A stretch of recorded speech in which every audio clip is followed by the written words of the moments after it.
Party कौन सी है? Party D, D for W. ये भाई फूल किस भाई का था? अच्छा अच्छा, आपने पेश कर दिया मुझे, शुक्रिया।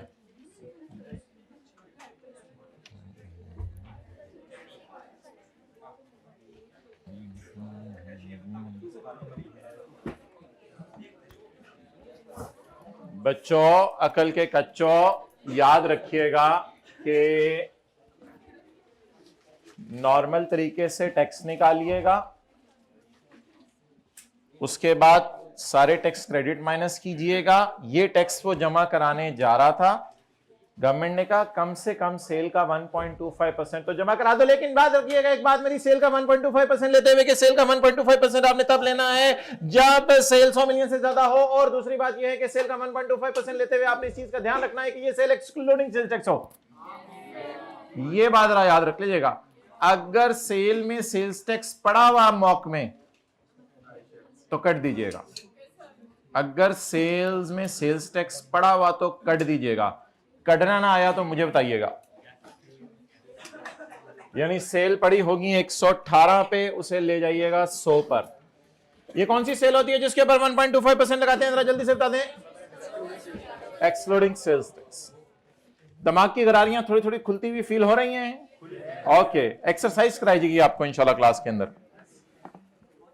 ये सारी गरारियां खुल जानी है।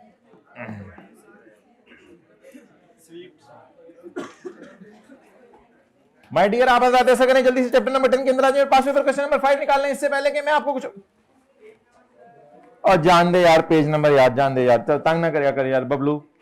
अब तुझे पेज नंबर भी नहीं बता, पेज नंबर भी अब हम बताएंगे।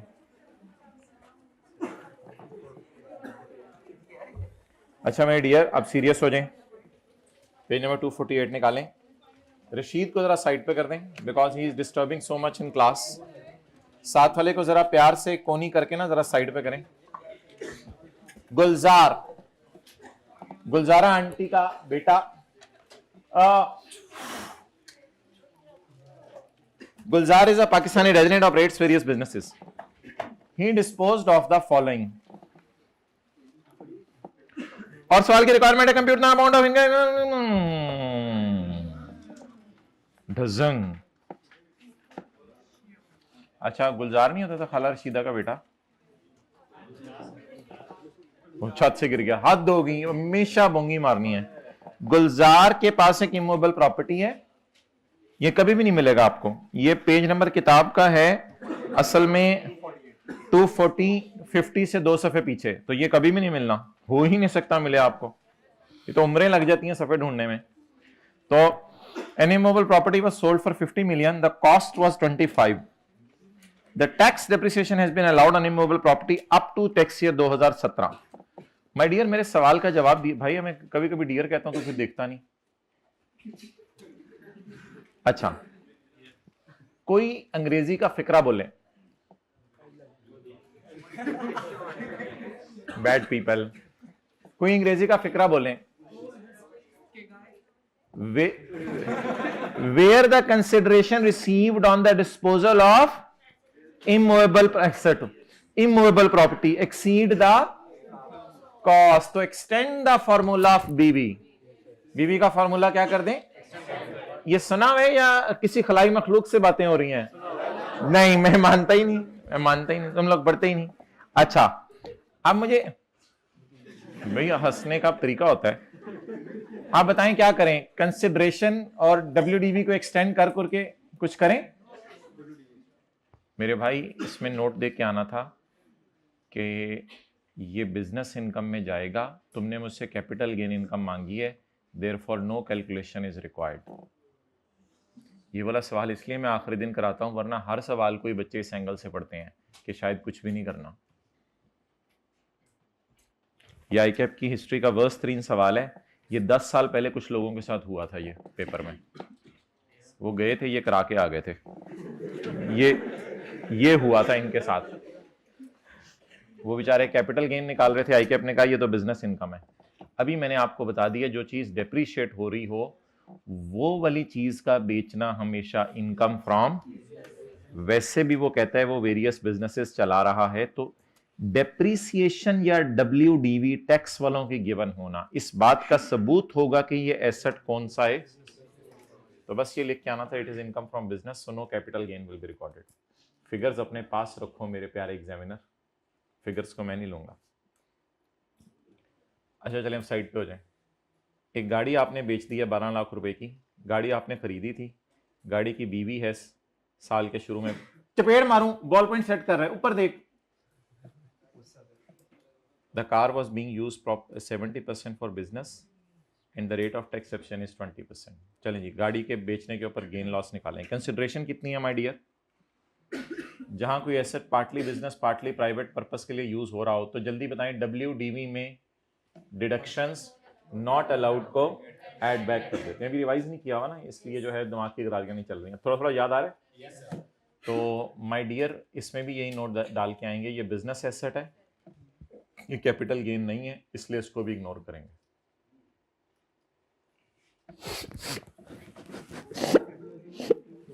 ये 2014 वाले रो रहे थे, यू शुड रिलैक्स, 13 वाले कर लो। तो ये भी बिजनेस इनकम है। बहरहाल इस पे कोई एतराज नहीं, अल्लाह का शुक्र है। ये मुजस्मा है और ये सिक्योरिटीज है, ये सेपरेट ब्लॉक है, ये नॉर्मल है। ये इसकी कैलकुलेशन कर दीजिएगा, उसी धुन के अंदर चलते चलते इन दोनों को भी ना फारग कराइएगा, क्योंकि उसने भी फारग कर देना है। Okay, got it, done guys. बोंगे ने बोंगी मारी।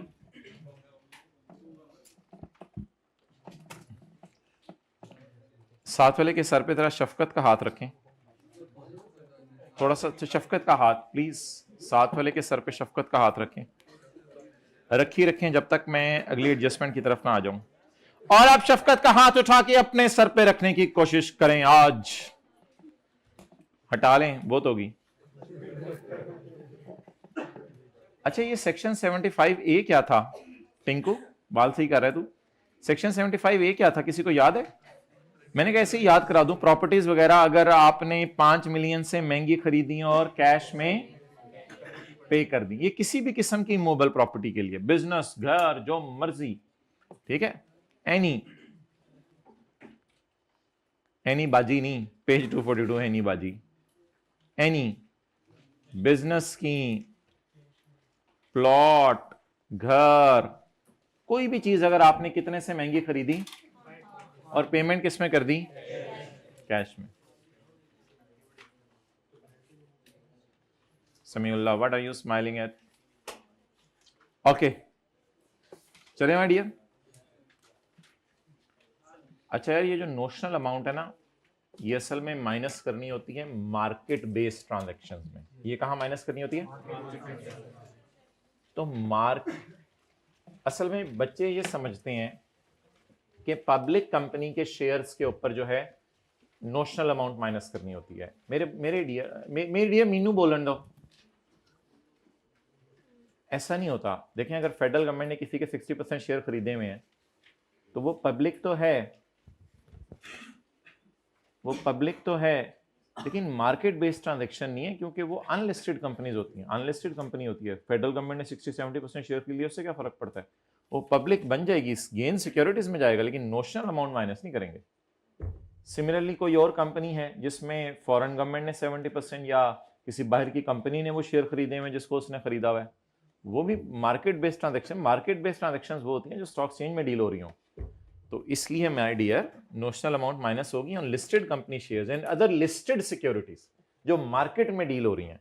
Not applicable, notional expenses minus नहीं करने on unlisted company which fall under the definition of, चाहे वो पब्लिक कंपनी है लेकिन अनलिस्टेड होने की वजह से मार्केट में उसकी चीजें नहीं बिक रही, इस वजह से वहां नोशनल एक्सपेंसेस माइनस। तो समझने की कोशिश कीजिएगा, पब्लिक कंपनी के शेयर्स का बेचना तो सिक्योरिटीज में जाएगा, लेकिन हर सिक्योरिटी का नोशनल एक्सपेंस माइनस नहीं होगा। सिर्फ किन सिक्योरिटीज का नोशनल एक्सपेंस माइनस होगा? जो लिस्टेड हैं, यानी मार्केट बेस्ड ट्रांजैक्शंस हो रही हैं। ब्रैकेट में मैं लिख दूंगा अपलोड करते हुए, मार्केट बेस्ड ट्रांजैक्शन। तो अच्छा जी, लिस्टेड सिक्योरिटीज होती है। INCCPL से और उससे तो रूट होनी है, वो बात भी अपनी जगह। हाँ, दोनों चीजें देखनी है। खामोशी के केस में ज्यूम करेंगे हुआ हुआ है बस सब कुछ। अच्छा माय डियर, अब यार मैं बस 1-2 मिनट इंतजार कर रहा हूं बच्चों का, आगे कुछ भी नहीं है। ये हमारा सारा काम जो है ना इंशाल्लाह कोई 50 मिनट का होगा, ज़्यादा काम नहीं होगा। मैं बस जो है वो इंतज़ार कर रहा हूँ बच्चों का, ताकि वो बच्चे आ जाएं और हम जो है वो शुरू करें। अल्लाह आपका भला करे। क्या कहते हैं न्यूमेरिकल सेल्स टैक्स वाला। अच्छा, ये ज़रा क्वेश्चन 7 निकालें पेज 319 पे। क्वेश्चन 7 निकालें पेज 319 पे।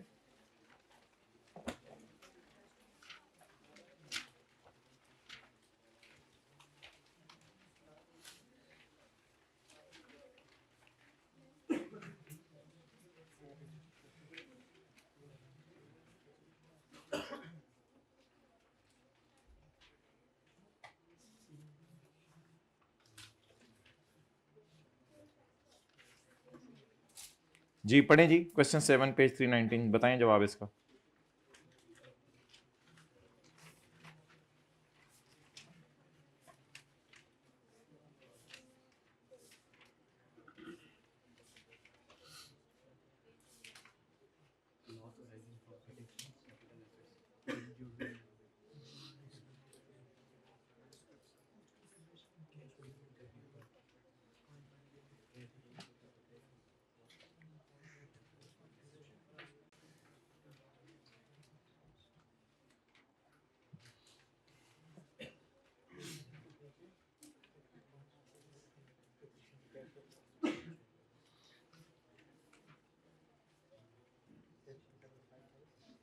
पॉज कर दो यार जरा। हाँ जी बोलें भाई, किधर है?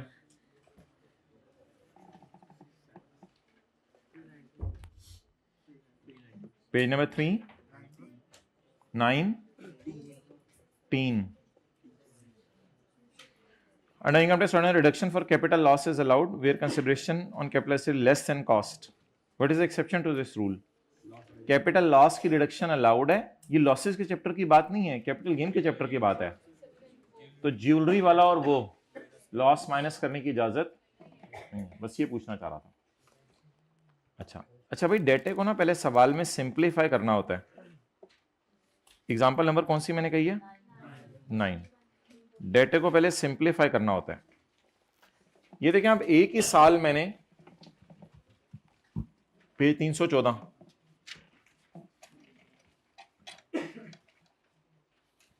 एक ही साल में मैंने लुट मचा दी है। अब क्या डेटा में सिंप्लीफाई करूं या लॉसेस का चैप्टर लगाऊं या लॉसेस के चैप्टर से पहले डेटा सही करूं? पहले डेटा सही करें। जैसे होता था ना, कई मुल्कों में बिजनेस हो रहा है तो उसको पहले इकट्ठा कर लें। तो वर्किंग नंबर मेरे ख्याल से 1, simplify the data. Business 200 minus 150 minus 80 negative 30। Income from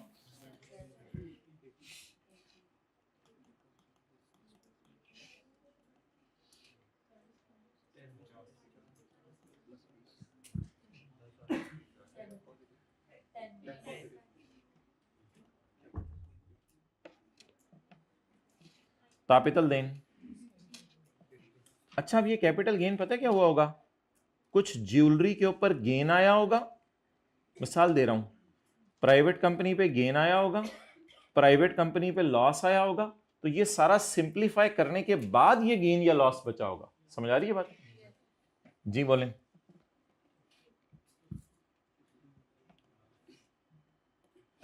other source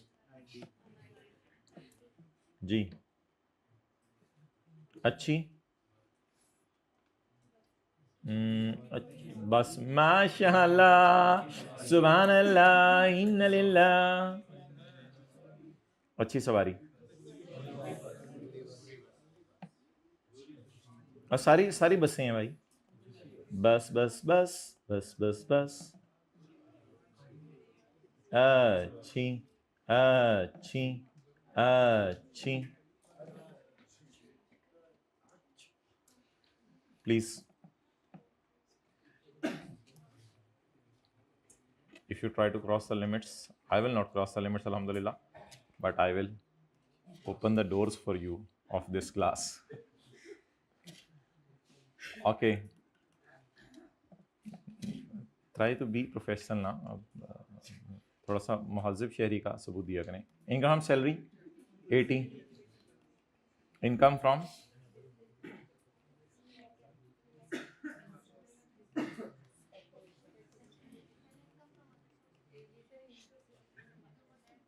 क्या क्या इनकम फ्रॉम अदर सोर्स क्या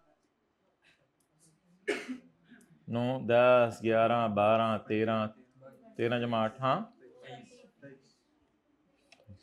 लेस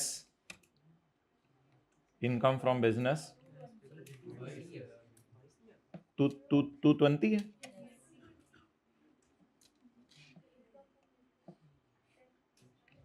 हाँ जी क्या इनकम फ्रॉम बिजनेस -30 नहीं आ रही. मैंने 80 लिखी है. कोई नहीं इंसान पुतला है. अच्छा खता का 1 अच्छा मैं मेरे जो बॉल पॉइंट है वो तो लिखवा दो मैनू जी. 220 गलत है बताएं. 150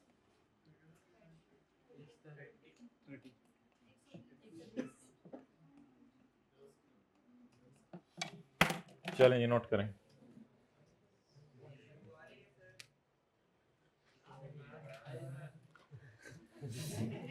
ट्राई टू बी मुहज़्ज़िब. ये एक बड़ी क्वालिटी होनी चाहिए आपके अंदर.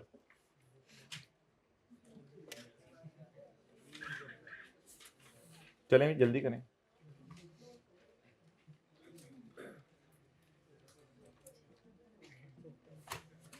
अब मैं लफ्ज़ नहीं बोलना चाह रहा, ऐसे ना बना करें ना.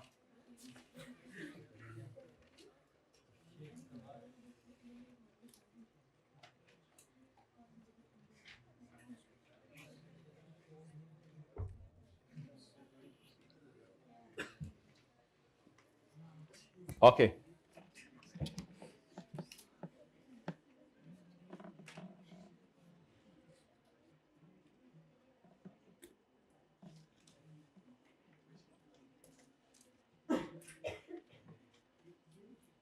अभी हम ऑनलाइन फिजिकल वाले जो नहीं आए हुए, ऑनलाइन वाले तो माशाल्लाह अटेंड करेंगे.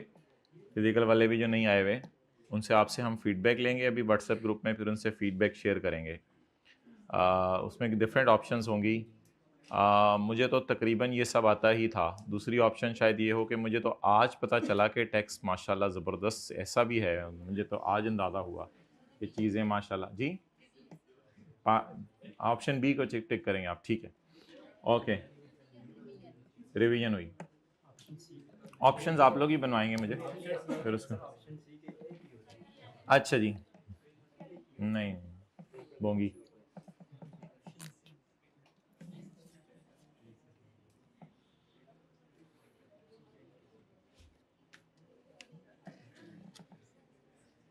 ओके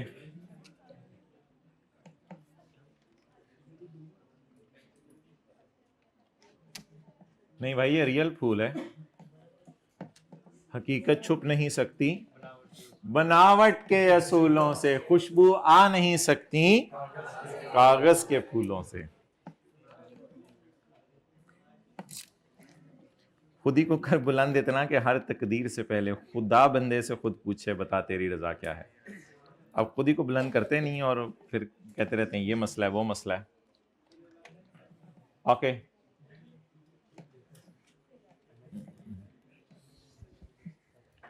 अच्छा जी. On which figure to take 75%, ज्यादा वाली इनकम या कम वाली इनकम. भाई इसमें यार सीधा सा रूल है. बच्चे पूछते हैं आके किस फिगर पे 75% पता ना किस पे लेने वो जो चैप्टर 4 में सीखा था टेबल 1 2 डिसाइड करते हुए. तो जिस पे आपने टैक्स रेट लगाना है, टैक्स रेट आपको पता है पहले मैंने ज्यादा वाली इनकम पे लगाना होता है. तो ज्यादा वाली इनकम पे 75% लेके देखना. समझ आ गई बात क्या हो रही है. पता चले इस साइड से होकर गुजर जाए, एक ही होया है। अच्छा चलें छोड़ें, बस ये तो थोड़े बहुत पास पेपर हैं, इनको इंशाल्लाह डिस्कस कर लेंगे, इनकी टेंशन ना है। आप ये सवाल करें हमारा आज का, जो ये नोट्स में यहां पे लिखा हुआ है, आज के नोट्स में क्वेश्चन 6 सितंबर 2024 टाइम।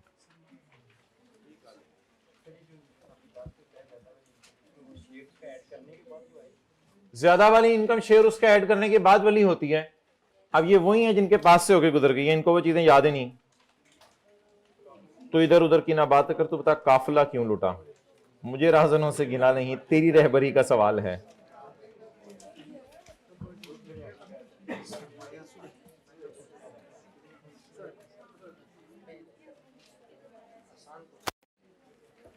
अच्छा माय डियर, ये सवाल आया था, एक अच्छा सवाल था एक आपकी हिस्ट्री का, बट इजीली 50% मार्क्स इसमें आ सकते थे, नो प्रॉब्लम इन दैट, तो इसलिए परेशान होने की जरूरत नहीं थी। अच्छा अब आप हजरात से मैं थोड़ी सी बात करता हूं। भाई फूलों के साथ कांटे तो होते हैं, ये याद रखिएगा जिंदगी में। Try to be professional. अच्छा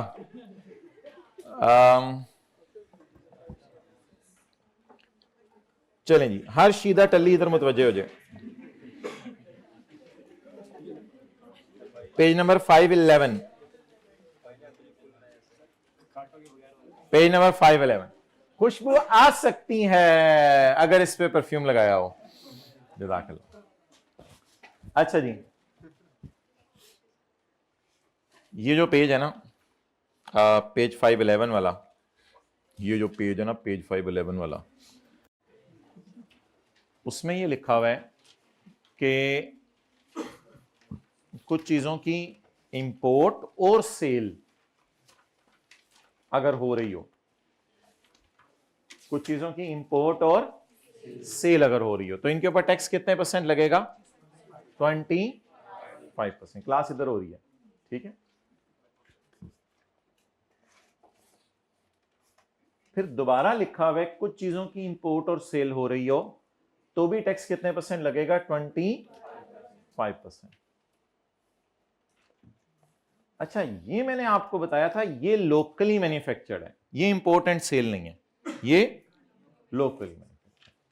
एक तो ऐसी गाड़ी जो 40 लाख से महंगी है, और इसके अलावा ऐसी गाड़ी भी जिसकी इंजन कैपेसिटी 1400 सीसी या उससे ज्यादा है, और डबल कैबिन गाड़ियां पिकअप व्हीकल्स होती हैं, तो ये भी 25% लगेगा। अब सवाल ये है कि क्या बच्चों ने ये 25% का रेट याद करना है? तो जवाब है नहीं। मेरा नहीं ख्याल आपको ये टेबल याद करने की जरूरत है कि ये 4 मिलियन है, ये 1400 सीसी है। हल्का फुल्का अगर आपके जहन में रह भी जाए तो ये मैंने ग्रीन में हाईलाइट कर दी थी, लेकिन ये आइटम्स अगर मैं ना भी याद करूं और मुझे पता चले कि कोई आइटम इंपोर्ट और सेल हो रहे हैं, क्या हो रहे हैं? अच्छा ऊपर वाले नीचे वालों में फर्क नहीं है, ये थर्ड शेड्यूल टाइप आइटम्स हैं, क्योंकि ये थर्ड शेड्यूल की कंटिन्यूएशन में चल रहे हैं। ये थर्ड शेड्यूल टाइप आइटम्स हैं जिनको रिटेल प्राइस वाली चीजें कहा जाता है, और ये कौन से आइटम्स हैं? थर्ड शेड्यूल के अलावा वाले, तो इनके ऊपर भी रेट 25% है। तो ये वो अक्सर चीजें हैं कुछ जिनकी इंपोर्ट और सेल के ऊपर रेट कितने % है? 25%। अब आईकैप को इन चीजों को अगर दे तो उसे रेट बताना चाहिए। अभी आईकैप से मेरी बात चल रही है इस बारे में। अभी आईकैप ने जो ईमेल का भी रिप्लाई किया है, वो आईकैप ने लिखा है कि बच्चों को स्टूडेंट शुड नो का लफ्ज़ इस्तेमाल किया कि ये पता होना चाहिए किन चीज़ों पे 25% लगना है। लेकिन ऑब्वियसली मैंने उनसे दोबारा सवाल पूछ लिया कि नो है या मेमोराइज है, तो अगर कोई जवाब आया तो फिर मैं आपसे शेयर कर लूंगा। तो कम से कम नो होना चाहिए, मेमोराइज अब पता नहीं रट्टा मार सकते हैं या नहीं मार सकते। चलें, इक्का दुक्का आइटम है, आप क्या करें, इसका कोई हल नहीं है इस तरह की चीज़ों का। अच्छा अब ऐसी कोई आइटम आया तो कोई एक दो आइटम बीच में आया तो मुझे बता दीजिएगा, आगे चलें। क्योंकि इसको कम से कम इतना तो आईकैप को लिख देना चाहिए था ना कि all payments were made by cross check or pay order, moreover all above figures are excluding sales tax. Sales tax is applicable at the rate of 18%, however for some goods it is 25%. यहाँ से भी हमें थोड़ा सा अंदाजा हो जाता कि कुछ चीज़ों पे 25 लगना है, बट इसको ऐसा पंगा नहीं लेना चाहिए था। पिछली दफा वालों को भी एक सवाल मैंने करवाया था 25% वाला, वो आप लोगों को इस वजह से नहीं करवाया कि ये सवाल आपको करवा देना था, तो इसलिए यहां से ये चीज कवर कर लेते हैं। हमारी किताब में आपको पता है क्वेश्चन 7 था, 7 क्वेश्चन इकट्ठे थे, उसमें 7th में आपको नहीं करवाया हुआ, वो 25% वाला है, तो उसकी जगह मैं ये करवा रहा हूँ। बहरहाल जहां 25% वाला मसला है उसको देख लेंगे। Sarmaya associates engage in the manufacturing and sale of personal care items, it is registered, ये ब्यूटी क्रीम्स बाथरूम की चीजें आगे पीछे ये वो, it is registered with sales authorities as manufacturer, importer and distributor. Manufacturer भी करता है चीजें, इंपोर्ट भी करता है, डिस्ट्रीब्यूट भी करता है। The following information is extracted from the records for the month of August 2024। Purchases, working 1, purchases raw material for, तो फिर ये वर्किंग 1 तो नहीं, ये तो वर्किंग 2.1 है। Raw material for manufacturing taxable sale and raw material for exempt sale. तो ये इस सवाल में इंटरेस्टिंग चीज थी, आपने देखा होगा उसने एग्जेम्प्ट सेल के लिए रॉ मटेरियल खरीद लिया है, होली कुरान के लिए मिसाल दे रहा हूं, और एग्जेम्प्ट सेल सवाल में थी नहीं, तो हो सकता है ऐसा उसने रॉ मटेरियल खरीद लिया और एग्जेम्प्ट सेल के लिए, लेकिन जब आप लोगों ने वर्किंग 2 खोली होगी तो आपको एग्जेम्प्ट सेल सवाल में मिली नहीं होगी। तो रॉ मटेरियल खरीदा हुआ था फॉर एग्जेम्प्ट सेल, लेकिन बाद में वो एग्जेम्प्ट चीजें अभी बिकी नहीं, तो ठीक है कोई मसला नहीं, ये रॉ मटेरियल है, ये क्या है, रॉ मटेरियल है, ये मशीन से गुजरेगा और फिर क्या बनेगी, फिनिश गुड्स। तो raw material for taxable and for exempt sale, तो बता दें ये वर्किंग नंबर 1 में जाएगा या वर्किंग नंबर 2.1 में, 2.1 में। 800 kg of detergent purchase for 8,40,000 the retail price. अब कहीं नहीं लिखा हुआ थर्ड शेड्यूल का मतलब है, लेकिन रिटेल प्राइस का लफ्ज किन आइटम्स के लिए है, थर्ड शेड्यूल के लिए। तो अब बताएं आप लोगों ने पेपर में क्या किया था, 8,40,000 लिया था या 800 ज़रब 1200 लिया था? इसको तो नॉर्मल वर्किंग 1 में डाल देंगे क्योंकि किसका डेटा आ रहा है, purchase.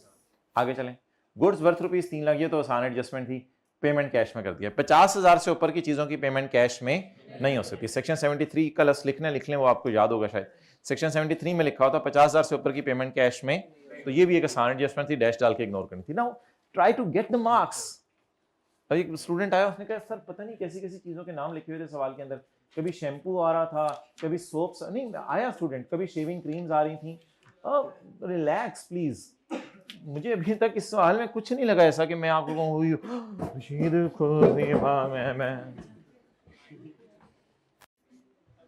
Getting the easy marks, जहां को फटाफट आया, मुझे पता है सवाल में मसले, लेकिन वो मसले इस तरह के नहीं है कि आप उसकी वजह से फेल हो जाएं। तो परचेज फ्रॉम अनरजिस्टर्ड सप्लायर है, इग्नोर करना था। ये क्या है, मुझे समझ नहीं आ रहा, थल्लू पढ़ना शुरू कर देना। भूली हुई परचेज है, बिजली का बिल है, यार हद होती है, क्या है सवाल में कुछ वो बीच में आपको क्रिच फ्राई करे तो करे, उसमें तो उसमें भी बहुत आसान एडजस्टमेंट्स हैं, तो ये खुदा के लिए सर पे ना चढ़ाया करें, वो ना कंपनी सर की सेटिंग करेगी फिर। अच्छा जी, पॉइंट नंबर 3, इंपोर्ट ऑफ 2000 बोतलें ऑफ शैम्पू फ्रॉम फ्रांस। तो मेरे ख्याल से अब इनको फर्दर मैन्युफैक्चरिंग की जरूरत नहीं है, ये तो शैम्पू बोतलों में आया है, अब इससे कोई दही नहीं बना के हमने बेचनी, तो ये फिनिश गुड्स ही हैं।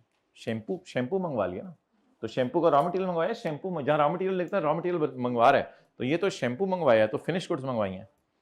तो import of shampoo from France valued at 20 lakh, the retail price is 1900। अब अगेन ये थर्ड शेड्यूल का आइटम है, लेकिन इस पे 25% लगाना था क्योंकि ये इंपोर्ट और सेल के अंदर आ रहा था, तो इस पे लगाना। So that was a bit Christian question, जिसके आपका 1 नंबर कट जाना था, क्योंकि आपने दोनों जगह 18 लगा के आना था, उसने 25 लगा के आना था, तो 1 नंबर पूरे सवाल में कट जाना था। सो दैट इज अ क्रिच program, so that will be tackled by chapter number 20 क्रिचू। तो ये शैम्पू अगर इंपोर्ट और सेल हो रहा हो, वैसे नजर मार लीजिएगा आइटम्स को, एक एक दो दफा पढ़ लीजिएगा, याद तो मैं फिर भी नहीं कहूंगा, आई कह भी दे तो मैं नहीं कहूंगा कि याद करें इनको। अच्छा जी, रॉ मटेरियल इंपोर्ट किया हो तो फिर उस पर आप 18% लगा दें, कोई मसला। अच्छा जी, acquisition of machine, acquisition of the question is full of easy adjustments for 27,50,000 inclusive of 10% markup. भाई क्या क्या बताया था, एक सवाल कराया था क्लास में, उसमें 2% मार्कअप पड़ा हुआ था, इसमें 10%। किसी को याद है 2% मार्कअप वाला सवाल कराया था क्लास के अंदर? पता नहीं केड़े पिंडू मुंह चौक, क्या बहुत गुस्सा चढ़ता है आप लोगों पे कभी कभी, मैं ऐसे कहना नहीं चाहिए लेकिन ऐसा ही कहना चाहिए। बहरहाल पिंड से आने में कोई मसला नहीं है भाई, हैं हम भी पिंडू ही, तो वो कोई बात नहीं है, मतलब ये कि मुंह चुक के ना आया करें, बी हम्बल, मुंह थल्ले करके आया करें। And you should not behave like a gavachi गां।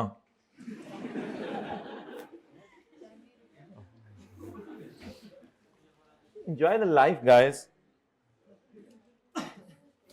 but with muhazzab joke, not with okay. And if मेरी कोई चीज़ ऐसी आपको फील हो तो कागज़ पे लिख के रख लीजिएगा, फिर मुझे बताइएगा आप। अच्छा नहीं, ऐसा रहा कि वैसा रहा, देखना ये है वहां कैसा रहा। अच्छा भाई, ये ना पॉइंट 4 आपको कराया था, MS sold goods to one of its customer, the amount was inclusive of markup surcharge. मैं एक एक चीज को साबित कराऊंगा भाई। वो बच्चे टेंटिवली सुने जिन्होंने ये कहा था कि हमें नहीं पता चला था ये क्या हुआ सवाल में। माय डियर, ऐसे ना किया करें ना, चीजें आसान होती हैं। Under a hire purchase agreement, हाँ ये बात जरूर है कि किस्तों वाली चीज की वीओएस कैसे निकलेगी वो अलग डिस्कशन है, वो तो वही वाली डिस्कशन है। किस्तों वाली चीज में चीजों का खरीदना या पैसों का आना जाना नहीं देखा जाता, बल्कि एग्रीमेंट का होना देखा जाता है। जिस महीने एग्रीमेंट हुआ इस महीने रिकॉर्ड होगी, ये तो शायद आपको पता ही है। तो a down payment of 5 lakh was made. Down payment गई है कि थोड़ी सी पेमेंट होगी है तो वही करेंगे during the month with the remaining amount to be paid in 24 equal monthly installments। Sir 24 5 lakh sir, मैं sir under a hire purchase agreement acquisition of machine, बस हो गया इस साल एग्रीमेंट खत्म भाई। इस परचेज को रिकॉर्ड करेंगे। हाँ 27,50,000 नहीं लेंगे, 27,50,000 divided by 110 multiplied by 100। Markup पे सेल्स टैक्स नहीं लगता। नहीं सर पेपर में तो नहीं पोड़ी जाती ना इस तरह की चीजें। 24 इक्वल इंस्टॉलमेंट्स इधर लिखा हुआ है, मैंने सवाल जो करवाया था उसमें 4 इंस्टॉलमेंट्स थी। कहाँ सर कहाँ, मैं गवाची कहाँ, मैं मुझे ताती कहाँ 4 इंस्टॉलमेंट्स गाँव कहाँ कहाँ 4 इंस्टॉलमेंट्स कहाँ कहाँ कहाँ, फिर भी कहाँ, अल्लाह करे मिल जाए। हाँ 3 इंस्टॉलमेंट्स, 3 इंस्टॉलमेंट एग्रीमेंट और डिलीवरी हुई क्या? अच्छा ये 3 इंस्टॉलमेंट्स थी, पेपर में तो चौबी आ गई थी। चौबी मंथली, इधर 3 मंथली मुझे तो क्लास में कराई थी, पेपर में 24 मंथली आ गई थी। हुई सर मैं जा रहा हूँ।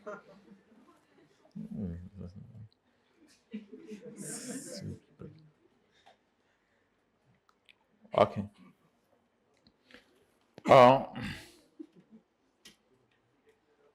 Toilet soap sales to registered person. Toilet soap valued at 2,43,000 supplied to a factory in export processing zone for consumption by factory staff. ये उसलिए इनको बेचा है कि फैक्ट्री स्टाफ ने टॉयलेट सोप यूज करने हैं to a factory in export processing zone. अच्छा माय डियर, मुझे ये बताइएगा कि मैंने आपको 5th शेड्यूल में एक दो चीज़ें पढ़ाई थी, ज़रा तसल्ली से मुझे जवाब देना है और तसल्ली से डंके की चोट पर। Supply of raw material for further manufacturing of goods in export processing zone, is it a supply for further processing or is it a supply for use of staff? So it is a normal sale, no problem at all. ये इसको sir 18% में डालेंगे, इसको zero rate नहीं लेंगे। हाँ अगर उनको रॉ मटेरियल बेचते और उन्होंने उस रॉ मटेरियल से आगे कोई फिनिश गुड बना के बाहर के मुल्क में बेचनी होती तो फिर हमारी सेल जीरो रेट थी। तो अभी तो हमारी सेल जीरो रेट एक कॉन्सेप्ट है असल में लॉ में। एक्सपोर्ट प्रोसेसिंग जोन वो जगह होती है जहां लोग एक्सपोर्ट करते हैं चीजें, तो आप एक्सपोर्ट प्रोसेसिंग जोन वालों को हेल्प करें रॉ मटेरियल बेच के, तो फिर आपकी सेल जीरो रेट है। वरना किसी भी एक्सपोर्टर को चीजें बेच दें आपकी सेल जीरो रेट नहीं होती। तो ये तो हम एक्सपोर्टर को बेच भी नहीं रहे बल्कि उसके स्टाफ के इस्तेमाल के लिए, ये तो मुझे लग रहा है सेल टू एंड कंज्यूमर है। मुझे सेल टू एंड कंज्यूमर लग रही है। बस इसको 18% पे डाल देंगे, इसको कौन सा आप जो है वो 0% पे डालेंगे।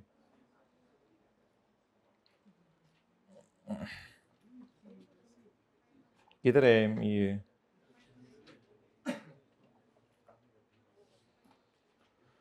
$500 of shaving cream supplied for consumption aboard, zero rate होगी ना, क्योंकि कराची से मियाँ वाली नहीं आ रही फ्लाइट, कराची से गुजरांवाला नहीं आ रही फ्लाइट, कराची से नए यॉर्क में जा रही है। तो नया यॉर्क जो है वो तो मेरे ख्याल से आजकल पाकिस्तान से बाहर है ना, आपकी अटेम्प्ट तक भी पाकिस्तान से बाहर ही होगा। तो नवाज शरीफ के आगे आपको प्रोग्राम नहीं पता। तो 500 kits of shaving cream supplied for consumption aboard on a conveyance proceeding to New York. These kits were purchased on udhar from a distributor in Jakham, February. The retail price of each kit is 1200. तो फिर again जिस चीज की retail price दे दे तो फिर उसकी actual price से लेंगे या फिर रिटेल प्राइस लेंगे. However, the payment for these kits is,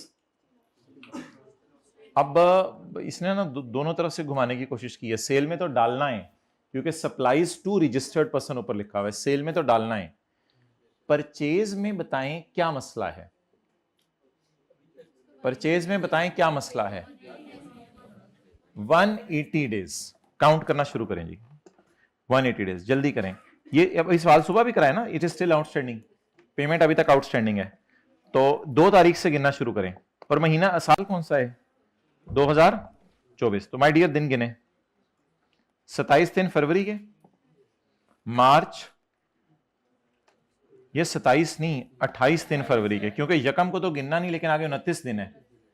28 दिन फरवरी के, मार्च, अप्रैल, पूरा तो नहीं हो गया, मुझे रुकवा दीजिएगा जहां पूरा हो. जून, जुलाई, मुझे लग रहा है पूरा हो गया. तो 30 को क्या हो गया? 180 डेज पूरे. अभी सुबह सुबह मैंने न्यूमेरिकल आपको कराया था. हमारे सवाल का महीना कौन सा है? अगस्त. हमारे सवाल का महीना कौन सा है? अगस्त. हमारे सवाल का महीना कौन सा है? अगस्त. आप बताएं क्या सजा हमारे साल में बन रही, हमारे न्यूमेरिकल के महीने में बन रही है या सजा पिछले महीने में बन रही है? एक्सेलेंट. सजा पिछले महीने में बन रही है. अब मुझे बताएं मैं क्या एज्यूम करूं कि पिछले महीने सजा मिल गई होगी और इनपुट रिवर्स हो गया होगा, या अब 182वें दिन सजा दूं? आप मुझे मशवरा दे दें. 182वें दिन सजा दे दूं या सजा 180वें दिन दे दूं? 100 जी. मेरी भी ये राय है, आपकी भी ये राय है. लेकिन आई कैप ने इसको हमारे न्यूमेरिकल में वर्किंग 1 में रिवर्स किया हुआ है. फिर आई कैप से जब पूछा गया तो आई कैप ने कहा कि अगर स्टूडेंट ये अजम्पशन दे दे कि जुलाई में रिवर्स हो चुका है तो हम उसको पूरे मार्क्स दे देंगे, कोई प्रॉब्लम वाली बात नहीं. लेकिन मेरे ख्याल से अजम्पशन भी देने की ज़रूरत नहीं. आप छोटा सा लिख के भी आ सकते हैं कि 180 days have already been completed in July. इस तरह भी लिख देंगे आप तो मेरे ख्याल से गुजारा चल जाएगा. शो एक्सक्लूजन की थोड़ी सी रीज़न लिखाइएगा. आई कैप ने इसको सोल्यूशन में रिवर्स किया हुआ है लेकिन हम नहीं करेंगे. वो मान रहे इस बात को कि दूसरा सोल्यूशन भी एक्सेप्टेबल है, कोई ऐसी बात नहीं. और ज़्यादा लॉजिकल वही है. बिला वजह एक नई चीज़ लॉ में क्यों निकालें कि अगर 180 दिन में सज़ा नहीं मिली तो लॉ क्या कहता है? लॉ कहता है मैं तो कुछ बता ही नहीं रहा. तो बिला वजह बात को फैलाने की जरूरत नहीं. बहरहाल कोई इक्का दुक्का ऐसी एडजस्टमेंट आती है आई कैप की, कोई इसमें परेशान होने की जरूरत नहीं है. तो हमने सोल्यूशन आपको जो दिया है वो बिल्कुल सही दिया. सोल्यूशन में हमने इस इनपुट को रिवर्स नहीं किया हुआ, तो हम भी आज इस इनपुट को रिवर्स नहीं करेंगे. तो इसकी परचेज उल्टाने की जरूरत नहीं. जब कभी परचेज हुई होगी तब रिकॉर्ड होगी उसकी टेंशन आप ना लें. परचेज फरवरी में हुई है, वो रिकॉर्ड होगी. आज उल्टाना है या नहीं उल्टाना? नहीं उल्टाना, बिकॉज 182nd डे हमारे साल का बन रहा है. 180 डेज बस सजा मिल गई होगी. लेकिन जिस तरह आई कैप चल पड़ा है तो बेहतर है कि लिख आइएगा 180 days have already completed in July, so no adjustment is required in August. इस तरह लिख आइएगा, वो भी जरा खुश हो जाएगा. लेकिन सेल में जरूर डाल दीजिएगा, फुल स्टॉप तक सेल में जरूर डाल दीजिएगा. लेकिन सेल आप 500 ज़रब 4.5 लाख पे सेल बुक नहीं करेंगे क्योंकि सेल भी बुक होती हैं. अच्छा, ये अजीब थर्ड शेड्यूल की चीजें हैं. परचेज में भी रिटेल प्राइस पे जाती हैं और सेल में भी रिटेल प्राइस पे जाती हैं. सर आपको कैसे पता थर्ड शेड्यूल की चीज है? ओ यार, रिटेल प्राइस जब भी लस आ जाए वो तो लस ही थर्ड शेड्यूल के लिए. Goods valued eight 3. अब ये इसने बोंगी मारी. अब कुछ बच्चे 3.25 कर रहे होंगे, कुछ 3.5, कुछ का सही हो गया होगा, कुछ का गलत. Goods valued at 325 sold to creditor against final settlement of debt of 3.5 lakh. किसी बंदे ने मुझे देने थे 3.5 लाख, ठीक है. उसको मैंने 3,25,000 देकर 3,25,000 की चीज देके जान छुड़ा ली. जरा एंट्री बताएं. क्रेडिटर डेबिट 350 और सेल क्रेडिट नहीं, कैश कहां, sale in full and final settlement, मतलब छुट्टी हो गई. मैंने 350 दे दिए. कितने वाली चीज बेची? सेल चल रही है, सेल चल रही है. और बाकी मेरे ख्याल से goods valued at 325 sold to a creditor against full and final settlement of his debt of 3,50,000. उसके कितने पैसे वापस करने थे? 350। और कितने वाली चीज दे दी? मुझे खुशी कितनी हुई? इसको डिस्काउंट रिसीव कह दें, जो मर्जी कह दें, इनकम कह दें, बैलेंसिंग। मेरे ख्याल से सेल 325 पे ही बुक कर लें, 350 की कोई तुक नहीं है। यानी कि 325 जमा 25 पे सेल बुक कर रहे हो, ये अजीब सी बात है। बेहतर है सेल किस पे बुक कर लें? 325। बाकी फजूल एडजस्टमेंट डाली थी, कोई डालनी नहीं चाहिए थी उसको। आगे चलें, बस ये थोड़ा सी अजीब एडजस्टमेंट है। आगे चलें, बाकी जहां आएगा मसला मैं बताऊंगा आपको। ये एंट्री तो यही है, क्रेडिटर डेबिट और 325 सेल में डाल दें, बाकी आपको खुशी हो गई तो बेहतर है सेल इसी पे बुक कर लें।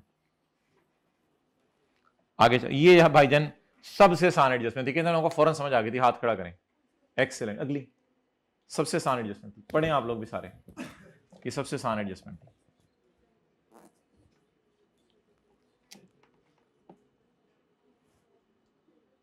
हाँ जी, हाथ खड़ा करके बताएं, 90% लगाएंगे, 10% लगाएंगे, या 100% पे ही पड़ा रहने देंगे? बस माशाल्लाह, 5-6 बच्चों ने भी बता दिया तो मुझे पता है कॉन्सेप्ट फिर सही है, बच्चों के बन रहे हैं। अगर मेजॉरिटी गलत पाते फिर मैं सहता कि शायद आपके कॉन्सेप्ट में मसला है। गुड्स वैल्यू रेट इतने, सोल्ड टू आसाइन कंपनी या रजिस्टर्ड रिटेलर ऑन 12 अगस्त। अच्छा यार, ऊपर लिखने की जरूरत नहीं, ड्रामे तूने ऊपर रजिस्टर्ड लिख दिया, बार बार नीचे क्यों लिख रहा है रजिस्टर्ड? अच्छा सो ये भी पढ़ना होंगे, मैं तो थोले थोले ही बोल के आ जाना। गुड्स वैल्यू रेट इतने, वो फिर अलग बात है। अगर वो गुड्स वैल्यू रेट इतने was sold to a registered person, 90% of the goods were delivered to AC during the month, with the remaining 10% to be delivered in September. तो अब सेल रिकॉर्ड होती है अर्लियर ऑफ कैश और when the goods are delivered. अब पूरे सवाल में कहीं नहीं लिखा हुआ कैश कब आया, नहीं लिखा हुआ ना कैश कहां आया। तो लेकिन यहां जनरल रूल नहीं लगेगा, यहां तो एक रिलैक्सेशन अवेलेबल है, रिलैक्सेशन तो नहीं, एक प्रोविजन अवेलेबल है जो कहती है अगर मेड अवेलेबल आपने कर दी है तो बस वो सेल में डाल लें। डिलीवर कितनी हुई? 90%। और मेड अवेलेबल क्यों नहीं वो लेके गया? क्योंकि उसके वेयर हाउस में जगह नहीं थी। हमारी तरफ से तो चीजें रेडी हैं, तो डिलीवर्ड कितनी है? और मेड अवेलेबल, मेड अवेलेबल नहीं, मेड अवेलेबल 10% समझ गए ना, तो पूरी 100% ही सेल में डालें। तो सेल में बताएं कितना डालना था? 7931 या इसका 90%? तो कितने लोगों ने 7931 सेल में डाला था? हाथ खड़ा करें। इजी मार्क्स होते हैं। आगे चलें, sale to registered person, sale to unregistered person, 500 bottles of इंपो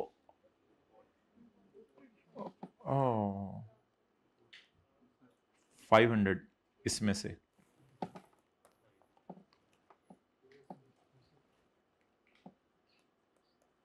2000 में से कितनी? 500। वैसे इतनी दूर रख के वो मारता नहीं आई कैप, पहली दफा इसने इतनी दूर रख के मारा है। उधर 2000 खरीदवाई हैं और इधर रख के 500 बिकवाई हैं। इधर की लगा के उधर नहीं लगाता, किया उसने, उधर रख के इधर लगाई है। सेल टू अनरजिस्टर्ड पर्सन, ये हल्के फुल्के थे इस सवाल में मसले, बाकी अल्हम्दुलिल्लाह सवाल मार्क्स गिविंग था। Sale to unregistered person, 500 bottles of imported shampoo sold for. भाई जब ये डिसाइड हो गया है कि ये चीजें रिटेल प्राइस वाली हैं, तो फिर हम ना इसकी परचेज प्राइस पेपर में लेंगे और ना इसकी, वैसे 8 लाख को 500 से डिवाइड करें, पता नहीं कितना आ रहा है, 1600 की चीज है। 1600 की चीज नहीं, इसको आपने 2000 पे डालना है, 1900 पे, क्योंकि इन चीजों में डिस्काउंट अलाउ नहीं होता, तो पता है ना रिटेल प्राइस पे डालते हैं। तो ये सेल टू अनरजिस्टर्ड है, ठीक है, 8 लाख को इग्नोर कर दें। अच्छा 500 को क्या कर दिया? 500 की क्या कर दी माय डियर? Local cell. किसको? अनरजिस्टर्ड को। तो 2000 में, और शैम्पू आपको पता है फिनिश गुड्स होते हैं, शैम्पू ये नहीं कि रॉ मटेरियल होते हैं, शैम्पू तो शैम्पू होते हैं। अब शैम्पू को कुछ करके जो है वो दही तो नहीं मिलाना होता उसका, ठीक है। तो हमारे जैसे सादा लोग कई होते हैं कंडीशनर इस्तेमाल करके सोच रहे होते हैं झाग नहीं बन रही। अच्छा होता है मसला, अब क्या करें, अब है तो है, फिर साथ ही जिंदगी की चीजें। आगे पॉइंट नंबर 6 से, अब जिनको नहीं समझ आई उनको बिल्कुल समझने की जरूरत नहीं है, ये कोई इंपॉर्टेंट कॉन्सेप्ट नहीं है, मैं सीरियसली बता रहा हूँ। उस साबुन लगा के आराम से झाग बनाया करें। लाइस to unregistered person, goods valued at, अभी आप बताएं अगेन मार्क्स मिले? और बताएं ना यार, अगेन मार्क्स मिल गए, फिर मार्क्स मिल गए दोबारा। अब मार्क्स तो शहजादा होते हैं उसको नहीं मिलते, आप लोग तो पढ़े लिखे बंदे हैं, मार्क्स तो निकालने होते हैं सवाल के अंदर से, तो ऐसे ही आई कैप के ऊपर एग्जाम तलाशियां कर रहे होते हैं। अच्छा जी, इतना प्यारा आई कैप। अच्छा, point B double I, exports comprise का क्या मतलब होता है? इस एक्सपोर्ट्स कम, एक्सपोर्ट्स में यही है, लेकिन मुझे पता है एक और भी मैंने जीरो रेट में डालना है, वो एक्सपोर्ट नहीं है, वो जीरो, वो लोकल सेल है, लेकिन वो जीरो रेट है। वो क्या है? जीरो रेट में ये वाली जानी है। जीरो रेट में कौन सी जानी है? ये वाली, क्योंकि ये इंटरनेशनल फ्लाइट को दी है। बेची तो पाकिस्तान में ना, बाकी रास्ते में जो है वो इसने इस्तेमाल होने, तो शेविंग वेले लोगों को तो शेव करेंगे रास्ते से, तो ये यूज होनी है ना चीजें। शेविंग क्रीम यूजेबल है, यूजेबल है ऑन बोर्ड, रास्ते में अगर किसी को जरूरत पड़ गई यार जी भी यार। अच्छा चलें आगे। तो एक्सपोर्ट्स कंप्राइज 1500 बोतल of imported shampoo. Imported shampoo ये इधर की रख के उधर मार रहा है। ये जो एडजस्टमेंट है ना, इसमें मैं मानता हूं थोड़ी सी, इधर की रख के उधर लगा रहा है। ये अब 1500 इसमें से इसने किसको बेच दिए हैं? बाहर के मुल्क एक्स। तो खरीदे कितने? 500 पाकिस्तान में बेचे और 1500 बाहर के मुल्क में बेचे। बस this was the only adjustment in question. That was a beautiful adjustment being tested by a beautiful person for beautiful customers, for beautiful students. Additional information again. अब उसने कहा यार जा यार ले ले यार, है नंबर ले ले यार, ए वाले भी ले ले, ए वाले भी ले ले, ए वाले भी ले ले, ए वाले भी ले ले, ए वाले भी ले ले नंबर। ये भी तो इस पे आपने 1900 ही लगाना था, 25% नहीं लगाना था, बस 18% लगाना था। ए वाले भी ले ले, ए वाले भी ले ले, ए वाले ले ले ना ले ले तेरी मर्जी है, ए वाले तो ले ले ना। 500 ज़रब 1200 on board conveyance to proceeding outside Pakistan. A वाले ने ले ले ना ले ले तेरी मर्जी, ए वाले ते ले ले मेरी वालों, ए वाले तेरी मर्जी लेने नहीं लेने, ए मेरे वालों, ए वेख ले, ए मेरे वालों, ए मेरे वालों। हो गए तेरे तकरीबन 14 करा छड़े मैं, बाकी 6 फिर तू देख ले। ये सीन होता है वो नहीं सो, मैं जा रहा हूँ।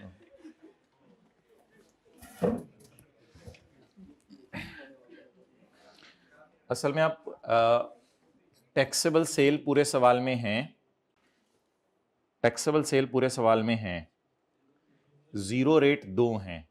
एक वो जो आपने ये भी आपने अगर फील करें शेविंग क्रीम खरीद के बेची है।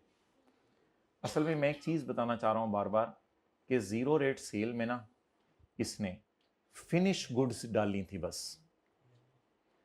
जो मशीन का इनपुट है ना, उसको मैंने ना जीरो रेट और टैक्सेबल में पोर्शन नहीं करना आज। सर क्यों? सोचे ना जरा, एक एक्सपोर्ट्स में एक तो शैम्पू है, शैम्पू तो मेरे ख्याल से बाहर से मंगवाया था और बेच दिया, तो शैम्पू फिनिश गुड्स था। और दूसरी चीज क्या थी? Shaving cream. नहीं, बुनियाने अगर मंगवा लेता तो भी यही होगा, बुनियान पता नहीं इसको कहां से पता नहीं क्या कैसे याद आना। शेविंग क्रीम तो शेविंग क्रीम, तो शेविंग क्रीम भी, यानी कि शेविंग क्रीम को मंगवा खरीदने के बाद आप कुछ और भी करते हैं। These kits were purchased. इसका रॉ मटेरियल तो नहीं खरीदा था ना, ये किट्स खरीदी थी और किट्स ही बेचती हैं। और शैम्पू खरीदा, शैम्पू ही बेच दिया। तो यार मेरे ये अंडरस्टैंडिंग बन रही है इसको पढ़ के कि फिनिश गुड्स ही बेच रहे हैं, तो मशीन के इनपुट को पोर्शन करने की जरूरत नहीं है। Machine is for taxable sale. Sir सवाल में तो कहीं नहीं लिखा हुआ, लेकिन मैंने आपको बता दिया सवाल में there is no exempt sale, ये कहीं नहीं हमें मिली। एग्जेम्प्ट सेल तो सवाल में पूरे में नहीं है। सवाल में there are 2 zero rate sale, one is proceeding to destination outside Pakistan and one is export sale. सवाल में there are 2 zero rate sale and सवाल में there is no exempt sale, all is taxable sale. तो जब exempt cell है ही नहीं तो फिर मशीन एग्जेम्प्ट सेल में तो यूज नहीं होनी, फिर आ जाके मशीन बच जानी है जीरो रेट। और उसके लिए जीरो रेट में मैंने परचेज की किट्स, सेल की किट्स, परचेज की है शैम्पू, सेल की है शैम्पू। तो ये एक कॉन्सेप्ट था। अगर आप लोग अपोर्शन कर भी आए हैं मशीन के इनपुट को, तो आपको यहां तक मार्क्स मिल जाने थे कि मशीन पे आपने 18% सही तरह लगा दिया, उसके मार्क्स आपको मिल जाने थे, क्योंकि आपने इसको डिवाइड करना था 110 से, मल्टीप्लाई 100 से, उतने मार्क्स आपको मिल जाने थे। तो ये एक मशीन वाला पॉइंट इसमें अच्छा पॉइंट था, बाकी तो कोई सवाल के अंदर पॉइंट्स नहीं है। चलें जी शुरू करें। अच्छा ऐसे बताएं यार, नंबर मिल सकते हैं नहीं मिल सकते सवालों में? मिल सकते हैं, लेने की कोशिश किया करें, घबराया ना करें।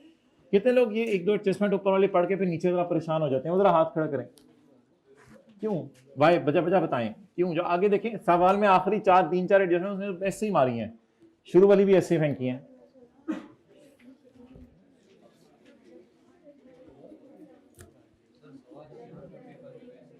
सवाल आसान था लेकिन हाँ भाई कह रहे हैं मशीन की एडजस्टमेंट सवाल में समझ नहीं आई, फिर उसके बाद आगे मसला ही रहा मुझे। हाँ ये वाला सवाल मैंने 18 मिनट में कर लिया था। 18 मिनट में कर लिया था। हम अभी इंशाल्लाह आधे घंटे में करेंगे, आप देखो सही, हम आपके साथ साथ हैं। Working number 1। अच्छा, अब आपने न्यूमेरिकल में आज 25% की प्रेजेंटेशन देखनी है फ्रॉम टीचर।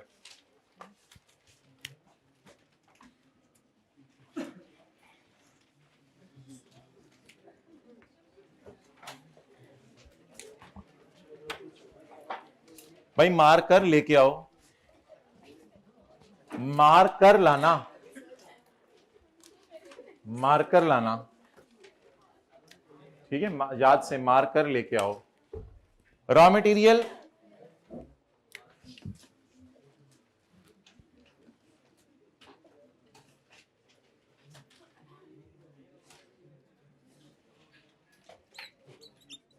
सॉल्यूशन पहुंच गए हैं दोनों अटेम्प्ट्स के आप लोगों के पास? शुक्रिया, शुक्रिया मेरा, मैंने आपको भेज दिए। अपॉर्शनमेंट कोई नहीं, हमने तो आपको पता है इस तरह खोल लिया होगा, टैक्सेबल 0 और एग्जाम्प्ट। थोड़ा सा जरा खुला खुला, सेल, इनपुट, ये अब थोड़ा सा लेंथी बना दिया करें यहां तक, और इनपुट मशीन।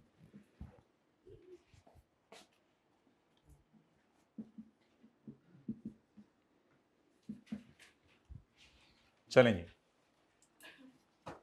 वर्किंग नंबर 2.1 शुरू करें।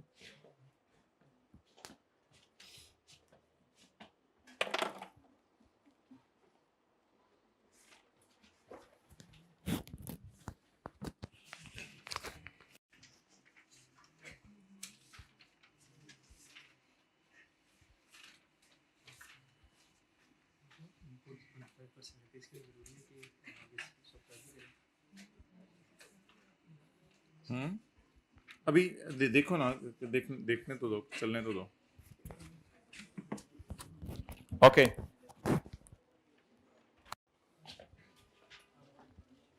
भाई, रिक्शा लेने आ गए हैं। Raw material for manufacturing taxable sale, raw material for,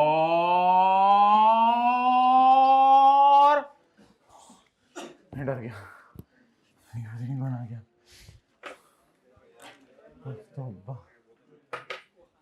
अच्छा जी माय डियर, कितना रॉ मटेरियल?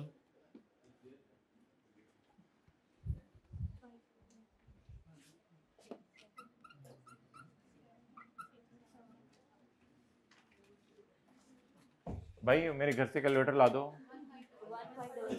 15। ये this purchase is for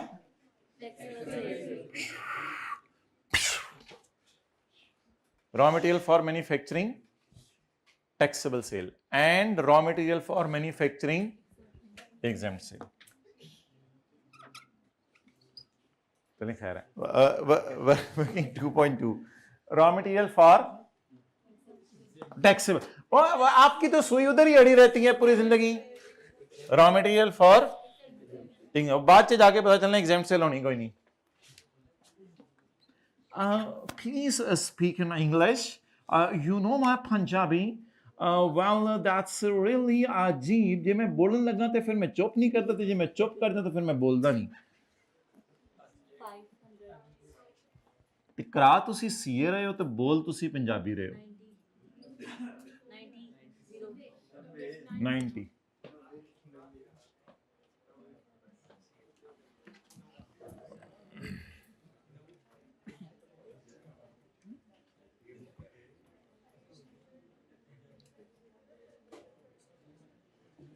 okay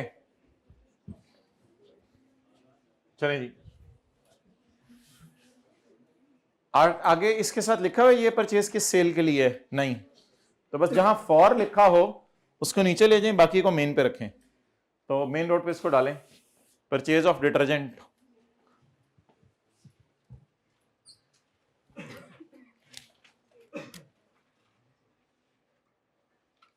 हाँ जी, purchase detergent 800 into 1200 800 into is equal to, इस परचेज के साथ फॉर तो नहीं लिखा हुआ ना?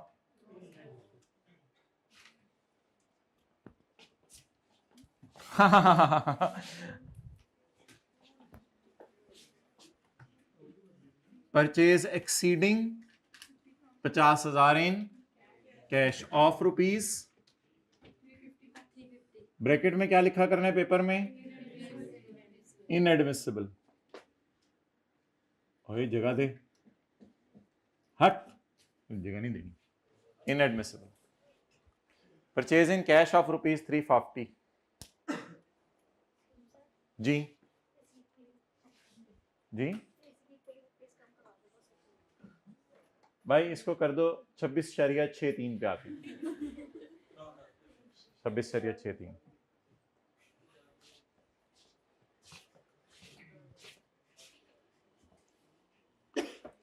लेकिन जब मैं आना जाना बंद कर दूं फिर,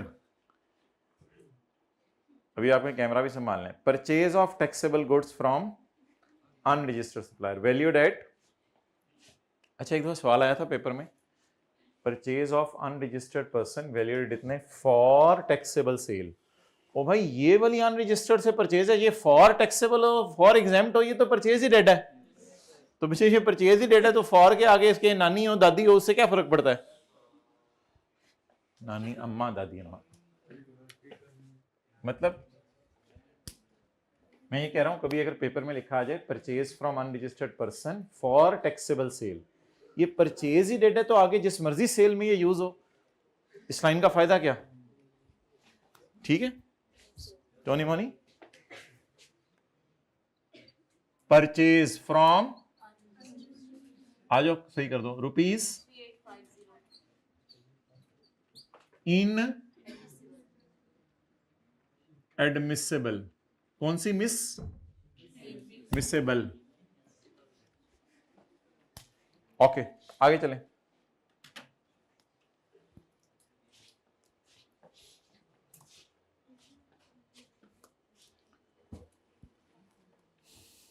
import of 2000 bottles of shampoo for local sale to unregistered and for export sale. Sir ਇਹਦਾ ਫॉर ਥੱਲੇ ਪਿਆ ਸੀ? ਹਾਂ ਥੱਲੇ ਪਿਆ ਸੀ, ਯਾਨੀ ਮੈਂ ਥੱਲੋਂ ਚੁੱਕ ਕੇ ਲਿਆਣਾ ਸੀ। मैं तो कदे थल्लों चुक के नहीं लाया, शेवा सत सी भाई। इस परचेज का फॉर नीचे पड़ा हुआ था, मैं क्या करूं? इस परचेज का फॉर नीचे पड़ा हुआ था, बता रहे सवाल, this purchase is for and this purchase is for. मुझे तो लग रहा है, आपको पता नहीं लग रहा है या नहीं लग रहा। परचेज ऑफ, हाँ आपसे पढ़ के तो आप हमें भी लग रहा है, पहले लगता तो फिर लगना होता। Purchase of 2000 bottles of shampoo for export cell and for local unregistered. लेकिन अभी इस परचेज को लिख लेते हैं, फॉर में बाद में बेशक कर लूंगा जब सवाल एंड होने लगेगा।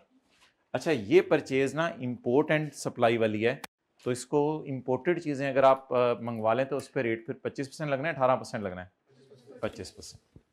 इसको साइड पे ले जाएं क्योंकि ये परचेज फॉर है। अच्छा मेरे पास इधर जगह नहीं है, उधर मैं खुला खुला करके नोट करता हूँ। Working number 2.3, purchase of imported shampoo. आगे फॉर में नीचे फिर बता दूंगा क्या है। फिलहाल परचेज बताएं कितनी है। 2000 इंटू 1900 30 मल्टीप्लाइड बाय 25%, 950। 1900 से मैंने क्यों मल्टीप्लाई किया?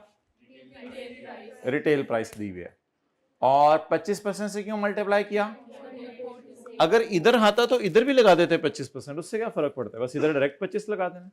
हाँ, फेस पे कैसे 25 और 18 लगाना है वो मैं आज आपको बता दूंगा। तो परचेज पे तो नॉर्मल तरीके से जहां 25 लग रहा है लगाएं। बाकी इस परचेज को फॉर दो मकसद है, वो न्यूमेरिकल के एंड पे देख लूंगा मैं। आगे चलें।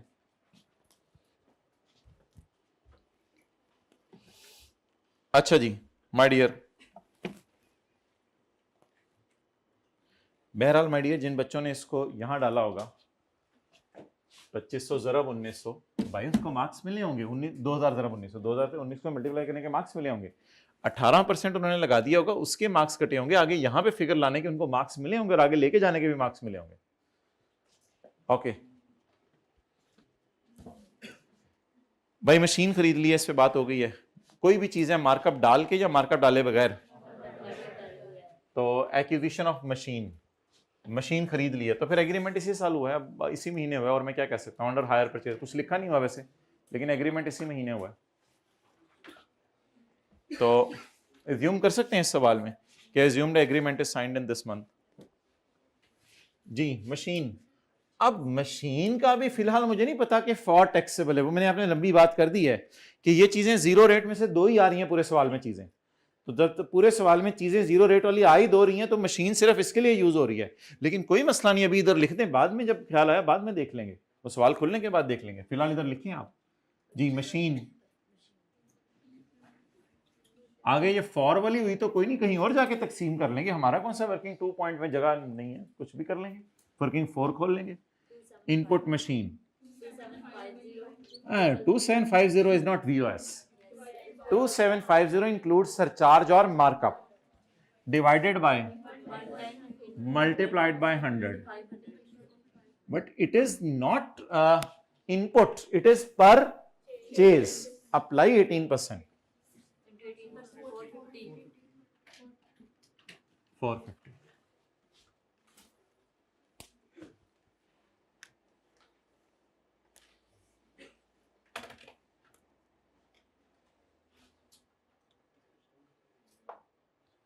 Okay, next.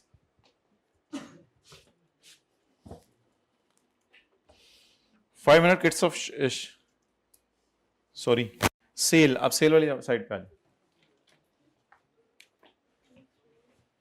Working number 3, taxable sale to registered and others भी लिख दीजिएगा पेपर में। ये अदर्स क्या होता है? कॉटेज इंडस्ट्री, एंड कंज्यूमर, बल्कि जमाना थोड़ा बदल गया, बेशक स्लैश डाल के लिख दीजिएगा कॉटेज इंडस्ट्री, एंड कंज्यूमर वगैरह। और टू, बल्कि अदर जरूर लिख के आइएगा साथ, टू अनरजिस्टर्ड।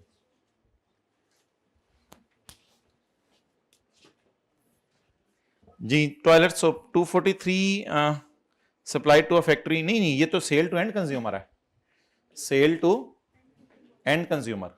उन्होंने आगे इसको रॉ मटेरियल के तौर पे समझ के आगे बेचना है, या मैं इसको एज इट इज उनको दे आया हूं स्टाफ के इस्तेमाल के लिए, तो वो तो फिर एंड कंज्यूमर के तौर पे इस्तेमाल कर रहे हैं। तो फिर 18 जमा 4 में डालूं या 18 में डालूं? 18 में। बताएं सेल एंड कंज्यूमर को।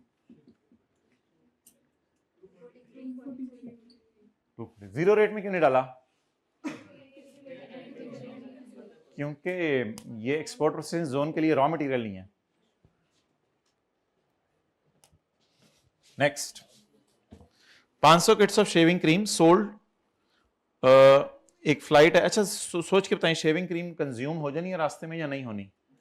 कंज्यूम होना शर्त होता है इसके लिए, तो शेविंग क्रीम कंज्यूम होने वाली चीज़ है।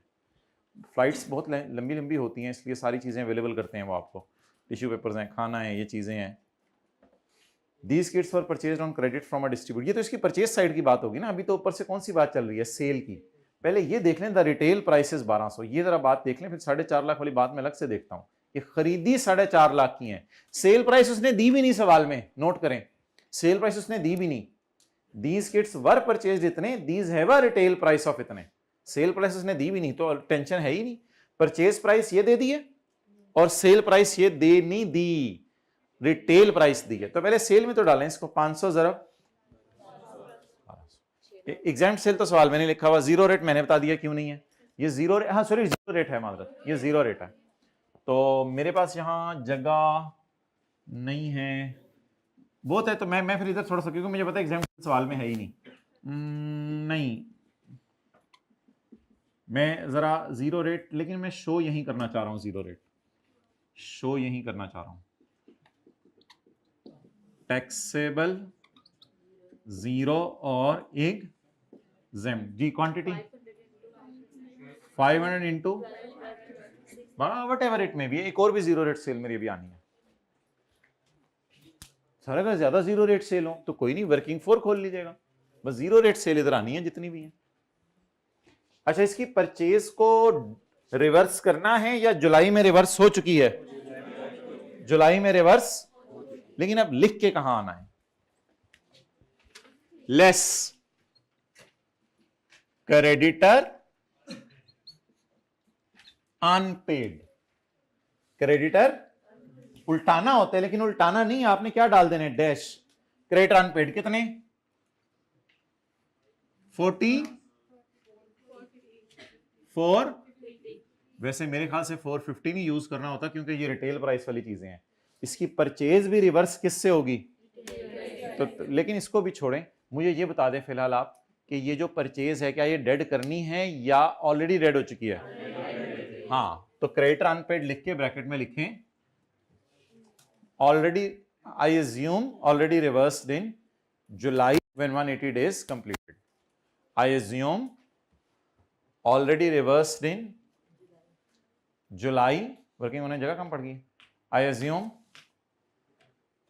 180 डेज, इधर स्टार्ट डाल के नीचे लिख दें कि जगह वहां नहीं है, तो I assume 180 days already completed in July. बस दिस assumption इज इनफ। अच्छा, मेरे पास ना जगह नहीं है, इसलिए मैं इसको मिटा रहा हूं, बाद में कोई तस्वीर ले तो फिर वो, चलो कोशिश करते हैं यार, जगह नहीं भी है तो डैश।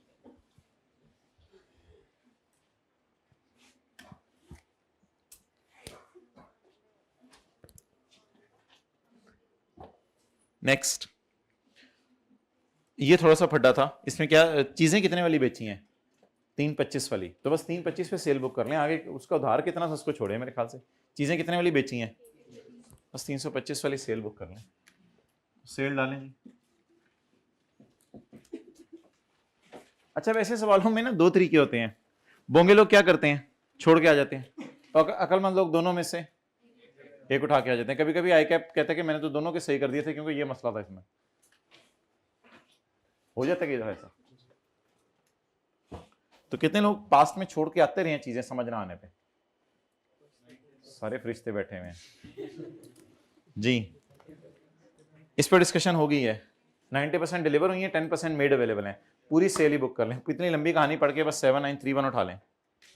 ये सेल किसको? आसान लिखा, असासा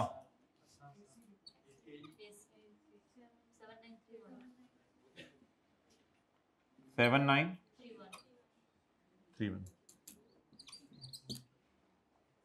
ऊपर लिखा हुआ था सवाल में सेल टू रजिस्टर्ड, तो मैं सेल टू रजिस्टर्ड में डाल ही जा रहा हूं। नेक्स्ट, सेल टू अनरजिस्टर्ड, ठीक है, सेट है, तैयार है, तैयार है। Sale to unregistered,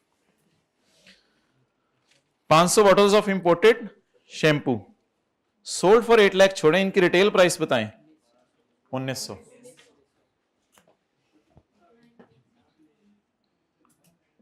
cell of 500 shampoos,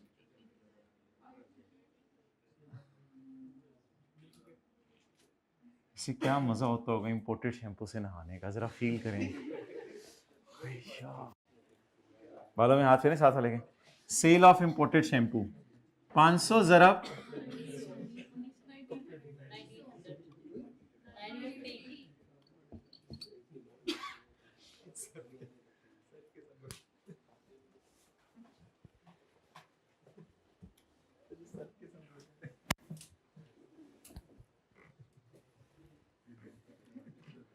pause करो। ओके, नेक्स्ट ही आगे चलें।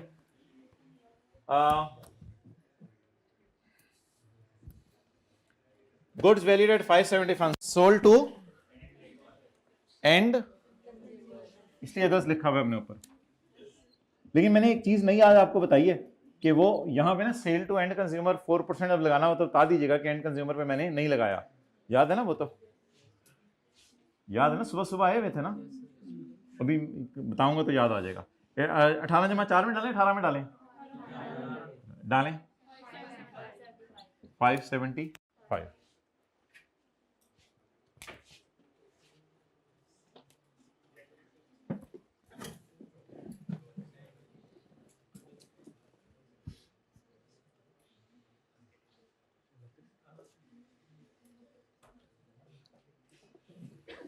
ओके जी, आगे चलें। एक्सपोर्ट्स, एक्सपोर्ट्स तैयार है भाई? तैयार हो? फिगर आ रही है 1500 बोला फॉर 3750 नहीं फॉर। अच्छा, यहां दिखा के यहां भी मार सकते हैं सर, वो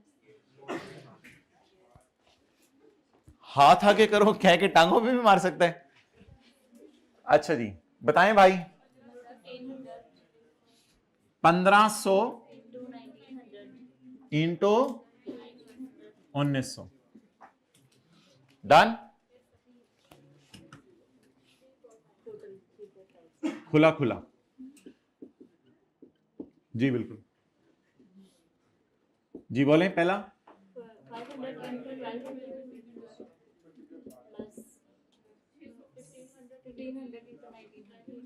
इंटू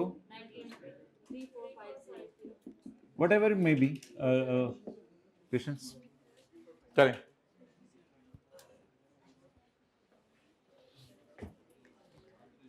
बिजली का बिल, ओ कैश में भी हो गया अच्छा कोई मसला नहीं, चलो खैर है। अच्छा, इनपुट उठाएं, रेट लगा के देख लें सही कटा हुआ या नहीं कटा हुआ। नहीं, रेट लगा के नहीं चेक करना। इनपुट बिजल या बिजली? बिजल, वो आंदे आंदे 45 हो जाते हैं, चुके हो तो 54 ही, टेंशन क्यों ले रहे हो?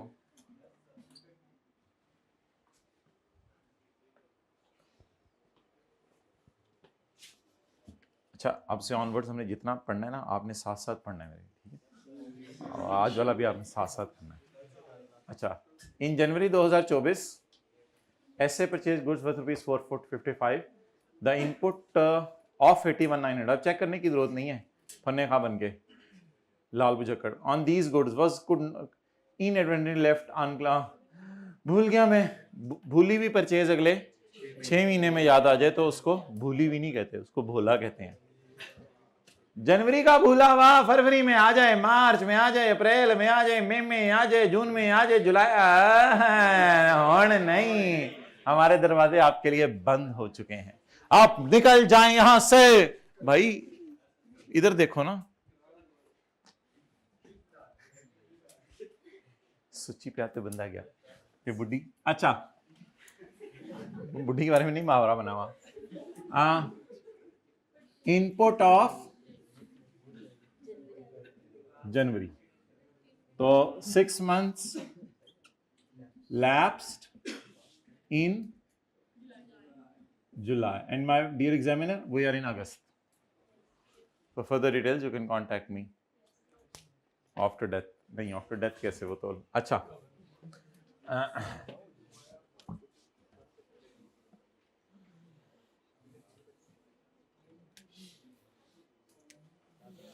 Okay.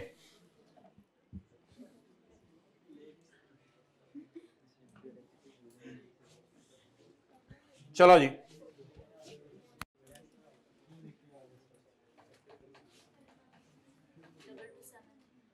डबल टू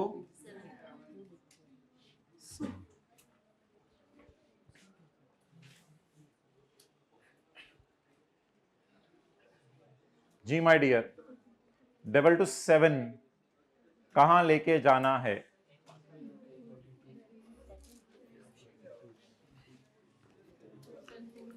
जो लोग कह रहे हैं डबल टू 7 यहां लेके जाना है, उनसे मुझ नाचीज का एक सवाल है कि इसकी परचेज, ये फिनिश गुड थी, ये फिनिश गुड थी, इसकी परचेज तो फरवरी में की थी, सवाल में बताया हुआ था ये 500 किट्स की परचेज, इसकी परचेज तो फरवरी में की थी, तो ऊपर वाली परचेज में इसका तो कोई सिस्टम पड़ा नहीं है।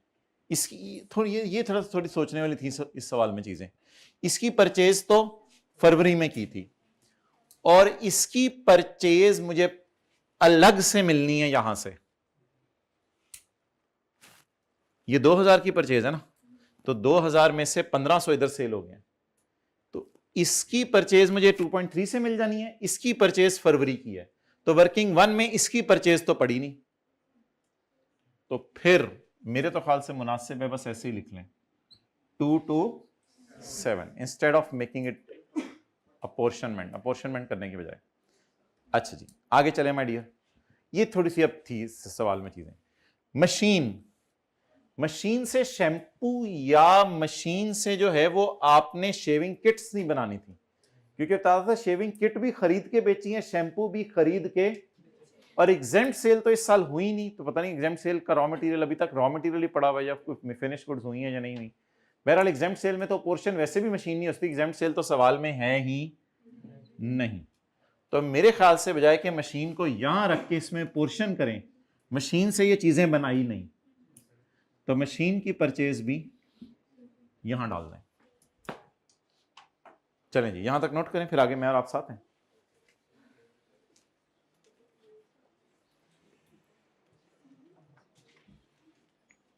इसकी परचेज कहां है?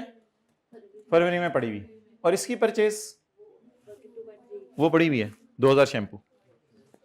देखे ना, ऐसे अगर मैं एरो खींच सकता, 2000 में से 1500 यहां पड़े हुए हैं, देखें इधर ऐसे एरो में खींच सकता हूं, गन पड़ता है, 2000 में से 1500 यहां पड़े हुए हैं और 2000 में से 500 यहां पड़े हुए हैं, तो इट मींस के 1500 इधर पड़े हुए हैं, 500 इधर पड़े हुए हैं, तो उसको मैं करता हूं अभी 1 बाय 1 लेके जा रहा हूं। पहले मैंने वर्किंग 1 को क्लोज कर दिया, अब इसकी परचेज फरवरी में पड़ी हुई है, इसकी परचेज वर्किंग 2.3 में पड़ी हुई है, तो इस परचेज को मैंने पूरा बुला लिया इधर। ये वाली सेल है नहीं, ये वाली सेल फिनिश्ड गुड्स की है, तो इट मींस कि मशीन सारी फिर इसमें यूज हो। चलें जी बिस्मिल्लाह आगे चलें। इसको 15 परचेज फॉर टैक्सेबल सेल, और raw material for, raw material है ये फिनिश गुड्स, ये तो फिनिश गुड्स बिकी हैं, ये तो रॉ मटेरियल है, raw material for exempt sale. अब इसको इधर लिख दें, इधर लिख दें, जैसे मर्जी लिख दें, इसका फायदा कोई नहीं लिखने का, ये वैसे भी डेड ही होना है। डन, बस वो आखिरी चीज रहेगी, उसको पोर्शन कर दें। तो मेरे ख्याल से अब इस तरह करने तो कर दें कि आप 2000 की बजाय अलग अलग निकाल लें। असल में इस 950 ने जाना कहां है? 950 डिवाइडेड बाय 2000 मल्टीप्लाइड बाय 1500, वो जाने इधर इसमें, और 950 डिवाइडेड बाय मल्टीप्लाइड बाय वो जाने जहां इसने जाने, इसने थोड़ी देर में यहां आ जाने, मैं आ रहा हूं, जरा इनपुट तुम पहुंचो, मैं आ रहा हूं। ओ यार नहीं, टोटल कराओ यार, टोटल कराओ यार। 10024 10024। चलो हुण आ जाओ। हाँ जी, वही तो दसन लगा। ये टोटल हो गया, पंजाबी समझा दी, ये टोटल हो गया, ये टोटल इधर आ गया। अब मुझे बता दें, ये जो 2000 शैम्पू हैं, इसमें से 500 फॉर सेल टू, और 2000 शैम्पू में से 1500 फॉर सेल टू यूएई। पता नहीं यूएई ये क्या है, ठीक है। आप बता दें, अब 950 के जब मैं दो हिस्से करूं तो इसके कई तरीके हैं। एक तरीका यह है कि मैं दोबारा कैलकुलेशन करूं, 1500 ज़रब 1900 ज़रब 25%, और 500 ज़रब 1900 ज़रब। दूसरा तरीका यह है कि इसको पोर्शन कर दें 2000 और 1500 के अंदर, वो 1500 और 500 के अंदर। मेरा यह सवाल है कि जाना कहां है। इसका 1500 वाला ये यहां जाना है, और इसका 500 वाला इसके सामने जाना है। डन, बस ये करना। तो इसको आप तकसीम कर दें, 950 divided by into 500 divided by 2000 into, अच्छा सवाल में फॉर कहीं नहीं लिखा हुआ, लेकिन आप मेरे से एग्री कर रहे हैं ना। These finished goods are used for sale to unregistered, are used for sale to UAE. जी बोलें। 712। अच्छा, ये जो पूरा सवाल होता है ना, पूरा सवाल होता है 100% मार्क्स लेने के लिए। तो कभी भी परेशान ना हुआ करें कि आखिरी दिन ये हो गया वो हो। इससे पिछले टाइम वाला सवाल उठा के देखेंगे, फारक सवाल उसने दिया हुआ था। तो इसलिए पूरे से परेशान ना हो, पूरा पेपर देख के डिसीजन होता है कि पेपर इस दफा कैसा आया था। जी 238 712 फेंके कहीं ना कहीं। 238 को कहाँ फेंक दें? 238 को इधर फेंक दें, क्योंकि वो उसका बेस भी इधर आ रही है। और 713 आ रहे हैं। चलो ठीक है, पूरा करा दें। खैर है, पूरा करा देना। 8 और 3 ज्यादा हो गया।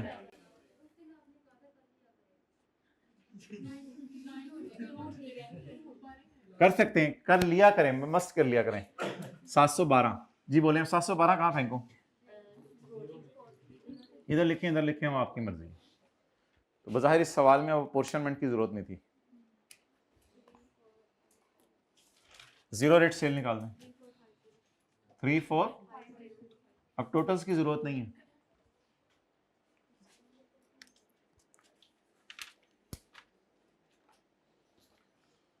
अच्छा बेटा, याद रखना है, ये शैम्पू 3rd शेड्यूल आइटम है, इस पर फर्दर टैक्स नहीं लगाना। शैम्पू 3rd शेड्यूल आइटम है, इस पर फर्दर टैक्स नहीं लगाना। ओके, अब हमारी नजर माय डियर कहां होनी चाहिए?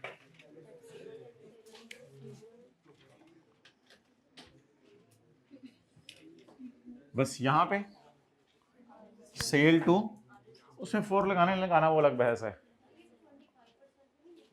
उत्ते जानते दो, उत्ते उत्ते जावांगे तो करांगे, उत्ते पहुंचे ही नहीं।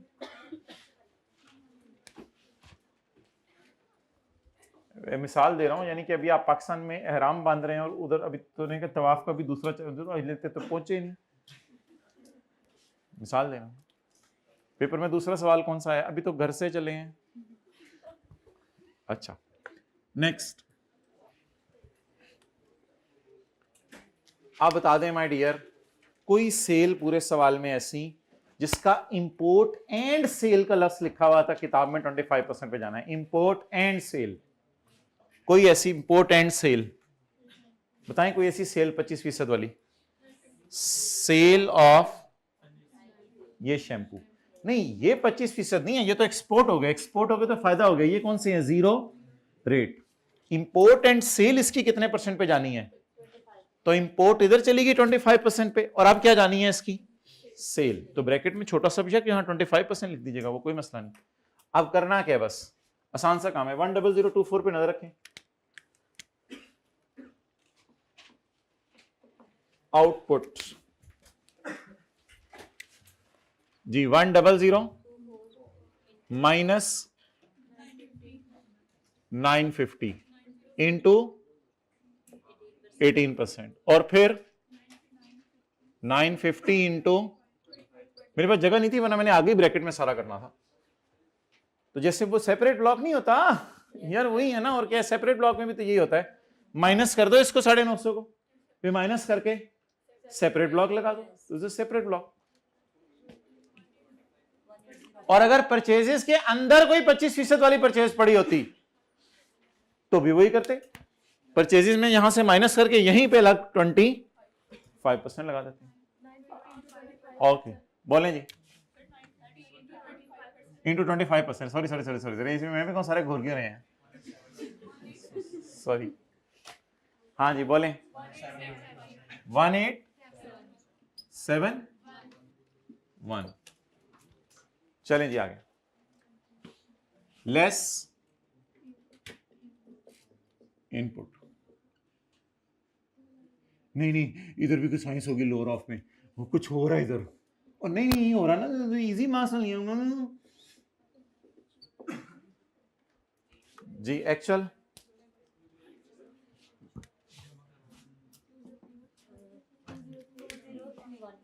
20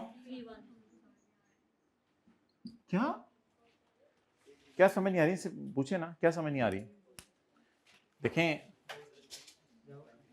import and sale of third schedule items will be charged to tax at the rate of, so when they are imported we applied purchase पे 25%, when these are sold, इधर ही पड़ा रहने दें, सेल टू रजिस्टर्ड ही है, कोई नहीं, इधर ही पड़ा रहने दें, या अनरजिस्टर्ड है जो भी है, इसको इधर ही पड़ा रहने दें। लेकिन इस पे जब फेस पे लेके जाएं 25%, कौन सी चीज पे 25% लगाना है, इंपोर्ट एंड सेल। अब समझ आ गया, और क्या हो? बाकी तो सवाल उसी रिदम पे चल रहे, कहीं मसला हुआ तो बताइएगा। एक्चुअल बोलें, 90% ऑफ 1684 जी, लोअर लो जी, इथों भी कैरी फॉरवर्ड आ गया, ये साथ ही लिख जाए, भूल जाने, कैरी फॉरवर्ड इनपुट जी, नोट करें यहां तक।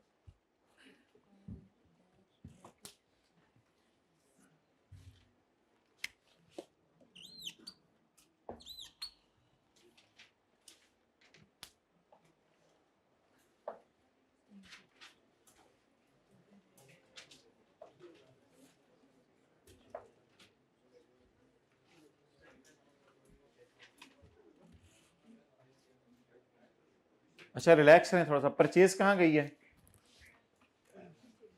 इनपुट में 230 और 712, और सेल कहां गई है, सेल ये 10024 ज्यादा इधर जाता था, तो उसमें 950 पे लग 25% लगा दें।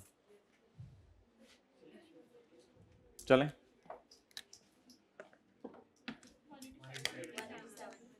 180 लेस इनपुट, हाँ जी, मशीना सेल्स टैक्स टू बी। अच्छा कई दफा आई कैप ना इन दोनों को जमा करके लिखता है 263 और 347, लेकिन ठीक है आप अलग अलग लिखें, ये भी कैरी फॉरवर्ड है, ये भी कैरी फॉरवर्ड है। Sales tax to be carry आपने बता दिया ना, आई कैप की रिक्वायरमेंट है टू बी कैरी फॉरवर्ड बताया करें, तो सवाल की रिक्वायरमेंट पढ़े, कैरी फॉरवर्ड बताना है, तो ये भी कैरी फॉरवर्ड है। हाँ अगर कभी पूछ ले what is total carry forward, तो ये भी कैरी फॉरवर्ड है और ये भी कैरी फॉरवर्ड है। आगे चलें, एड 4% फर्दर, नहीं अब मैंने पिछली क्लास में कह दिया शो करें 4% फर्दर टैक्स, वो जो दिखने में अनरजिस्टर्ड थे लेकिन उन पे 4% नहीं लगाना। आप बताएं दिखने में कौन अनरजिस्टर्ड था, एंड कंज्यूमर भी अनरजिस्टर्ड था, और ये वाला भी। ये तो थर्ड शेड्यूल का आइटम है शैम्पू, तो थर्ड शेड्यूल वालों पे तो वैसे ही 4% नहीं लगाना होता, तो 25 जमा 4 इस पे 29 लग रहा था, लेकिन 4% क्योंकि थर्ड शेड्यूल आइटम्स पे फर्दर टैक्स लगाने से मना किया गया है। तो मैंने क्या छोटा सा ब्रैकेट में लिख दिया करें जो मैंने सुबह लिखवाया था, क्या, no further tax on third schedule end consumer की सेल पेबल टू गवर्नमेंट 0।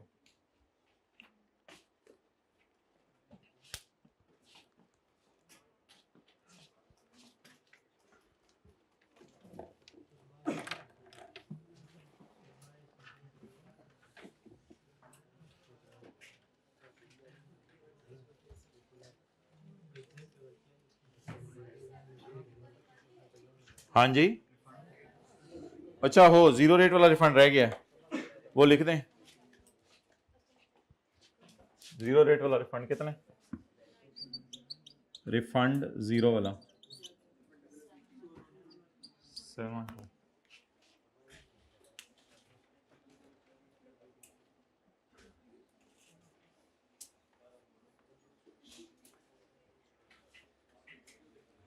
अब मुझे बताएं, आखिरी दफा बस बात कर रहा हूं, ये इंपोर्ट एंड सेल ऑफ क्या था, third schedule item. Import and sale किसी भी चीज की हो जो लिस्ट दी हुई है उधर, सिर्फ उनकी, ये अब मजबूरी है कि लिस्ट दी हुई है। इंपोर्ट एंड सेल, लिस्ट को जरा बार बार पढ़ लीजिएगा, इंपोर्ट एंड सेल किसी भी चीज की हो जो लिस्ट दी हुई है, तो उसकी परचेज पे भी और सेल पे भी। जब परचेज का डेटा दे रहा था सवाल, तो मैंने यहां लिख लिया उसको, रिलैक्स रह के देखें, जब परचेज का डेटा दे रहा था मैंने यहां लिख के 25 लगा दिया, और फिर इनपुट तो आपको पता है जो जिसका होता है वहीं जाता है, और जब सेल का डेटा दे रहा था तो मैं छोटा सा यहां पे लिख जाऊंगा एट 25%, ताकि मुझे याद रहे कि ये सेल, लेकिन पड़ी इधर ही रहने दें, लेकिन जब फेस पे लेके जाए तो उसको माइनस कर दें। अब एक छोटी सी इसकी रिवीजन करके देखें, वो पूरा सवाल तो मैं नहीं करा रहा, लेकिन हल्की सी जरा रिवीजन करके देखें।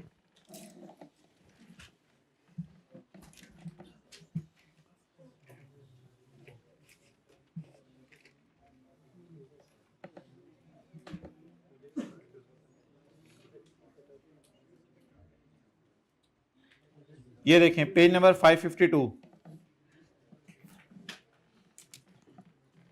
आए जरा पेज नंबर 552।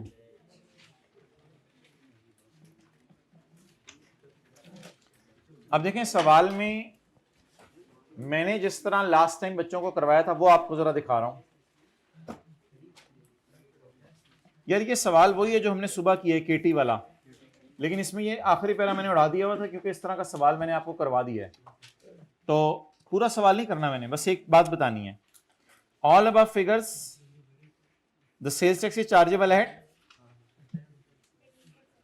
अब निकाल लेना ये पेज 552।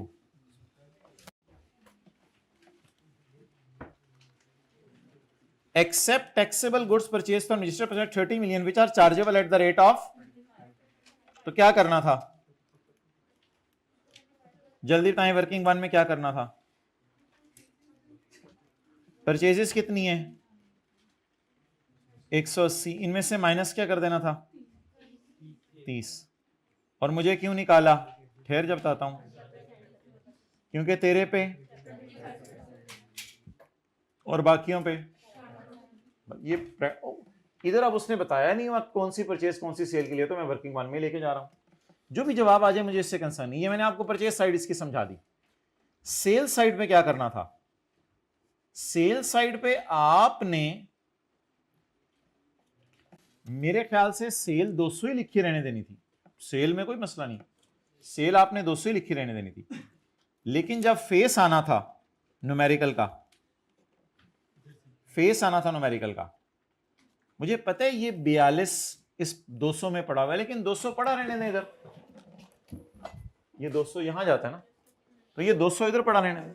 हाँ, याद रखने के लिए आपने 200 में से कुछ माइनस करना है, ठीक है, वरना एंड पे लिख लीजिएगा, वो क्या मसला है, बस 200 इधर पूरा बेशक पड़ा रहने दें।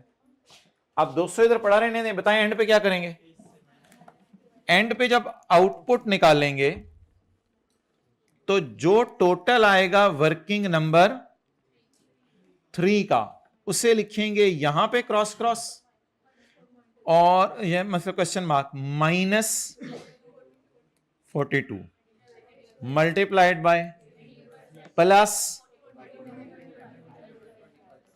बस तो नोट कर लें ये, बस इतना सा अगर इस सवाल में आप नोट कर लें तो मेरी नजर में काफी है। बाकी ये आसान चीज थी जो भी कराई।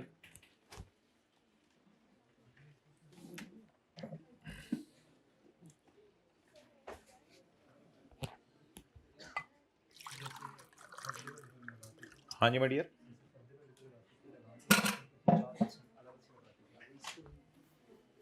इस 25% पे भी 4% अलग से लगा करेगा अगर ये थर्ड शेड्यूल का, अगर सेल टू अनरजिस्टर्ड है तो, लेकिन ये थर्ड शेड्यूल का आइटम है, इस वजह से मैंने 4% अलग से नहीं लगाया।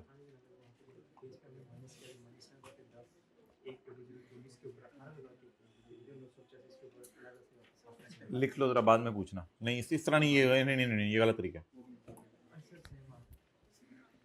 ये गलत तरीका है, इससे इनपुट की रिस्ट्रिक्शन चेंज हो जाती है, ये गलत तरीका है।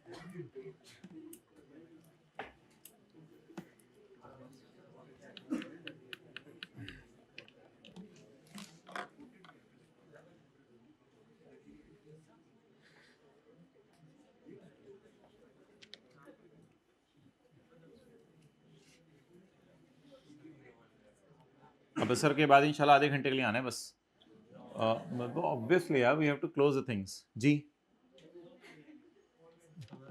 नहीं नहीं नहीं नहीं, ऑनलाइन क्यों लेना है? आप लोग ऑनलाइन वाले हैं तो फिर मैं भी ऑनलाइन ही पढ़ा दूं।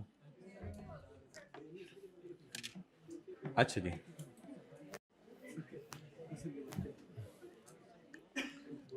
भाई हाँ जाने जाएं इसमें। अच्छा माय डियर, ये 5-7 मिनट में छोटी सी डिस्कशन क्लोज कर लें। अब मैं आपको दिखा देता हूं रह क्या गया है, ताकि आपको पता हो।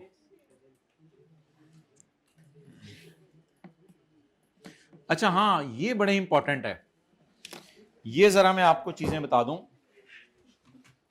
ये सवाल खुला हुआ है,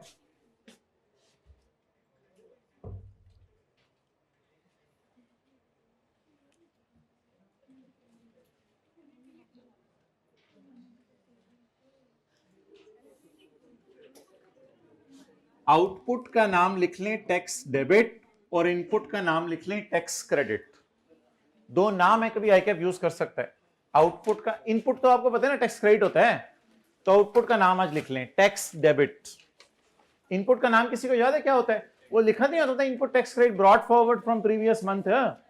तो इनपुट का नाम लिखें टैक्स क्रेडिट और आउटपुट का नाम लिखें टैक्स डेबिट।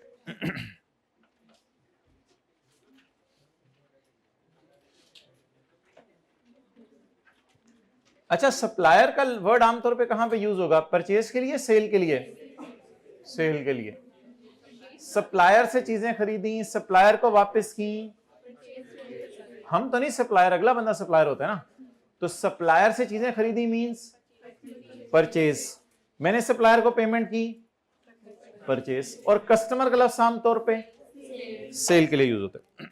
अच्छा, एक और बात जरा याद रखिएगा, ये जो वर्किंग है, ये सारी फिगर्स 18 पे होती हैं, ऐसा ही है ना, इसलिए 100 ज़रब 18 कर रहे थे बार बार, और ये सारी फिगर्स 100 पे होती हैं। अगर कोई चीज इधर 18 पे दे दे कि मैंने आइसक्रीम बेची है 118 रुपए की, या ये की है वो की है, तो उसको 118 दे दे खाली, तो उसको फिर आपको किस पे लाना पड़ेगा? 100, क्योंकि ये फिगर, ये वर्किंग 3 सारी 100 पे होती है और ये वर्किंग सारी। तो ये दो बेसिक चीजें जो इस वर्किंग में याद रखिएगा। ओके, और अगली चीज आपको जो बतानी थी, हाँ बस सेल्स टैक्स में तो ये बतानी थी चीज।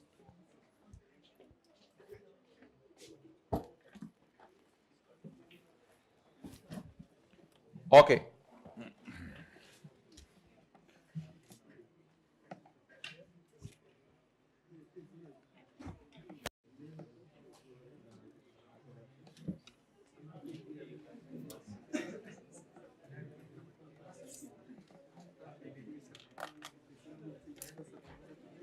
अच्छा जी, एक कॉन्सेप्ट है जो बच्चे अक्सर पूछते हैं यार, ये इंशाल्लाह 5-7 मिनट में ये सवाल हो जाने हैं आपके चैप्टर 15 वाले। मैं आपको आगे की प्लानिंग बता दूं, ये 5 मिनट में अभी हमने कर लेने हैं, ये 5-7 मिनट में हो जाने हैं, ये 15 मिनट में ये कुछ पास पेपर के सवाल हैं सेल्स टैक्स के, ये हो जाने हैं। इस पर भी आई कैप की तरफ से क्लैरिफिकेशन नहीं आई, तो ये मैं आपसे अलग कोई वीडियो अपलोड कर दूंगा। इसमें ये वाला हमने कर लिया, सेक्शन 21 का RRB 8% वाला, इस पर मुझे 1 मिनट लगना है और इस पर भी 2 मिनट लगने हैं, तो टाइम हमारा रह नहीं गया। तो बस रिलैक्स होकर थोड़ा सा इतना जहाँ बर्दाश्त किया है वहाँ थोड़ा सा और जो है रिलैक्स कर लेंगे इंशाल्लाह, एंजॉय करेंगे, गपशप मारेंगे नमाज के बाद। अच्छा, मेरा ये सवाल है अभी कि इस स्यापे को ज़रा ख़त्म कर दें। सैलरी के चैप्टर में एक सवाल है जो अक्सर बच्चे पूछते हैं, वो माय डियर ये है कि प्रोविडेंट फंड का अकमुलेटेड बैलेंस मिल रहा है या अभी एम्प्लॉयर हाजिर सर्विस है और जाता रहता है, तो ये अभी एम्प्लॉयर उसके लिए कंट्रीब्यूट कर रहे फंड में पैसे। तो कई बच्चे कहते हैं मुझे हमें दोनों में फर्क समझ नहीं आता कि ये एम्प्लॉयर का कंट्रीब्यूशन है प्रोविडेंट फंड में या रिटायरमेंट के टाइम पे उसे पैसे मिल रहे हैं। अब मैं 2 सवाल आपके सामने रखूंगा जो क्वेश्चन 9 और 12 है पेज 118 पे, और फिर आपसे मैं पूछूंगा कि क्या आपको तो ये मसला नहीं है। चैप्टर 7 में आए,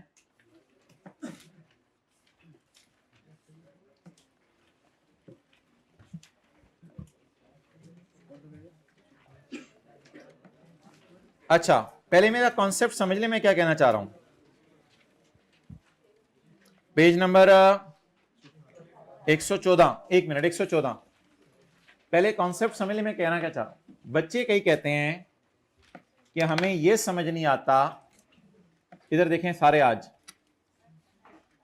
कि ये एम्प्लॉयर भी एम्प्लॉय के लिए पैसे जमा करके रख रहे या रिटायरमेंट के टाइम पे उसे लाल रुमाल वाली बास्केट पकड़ा रहा है, ये हमें समझ नहीं आता।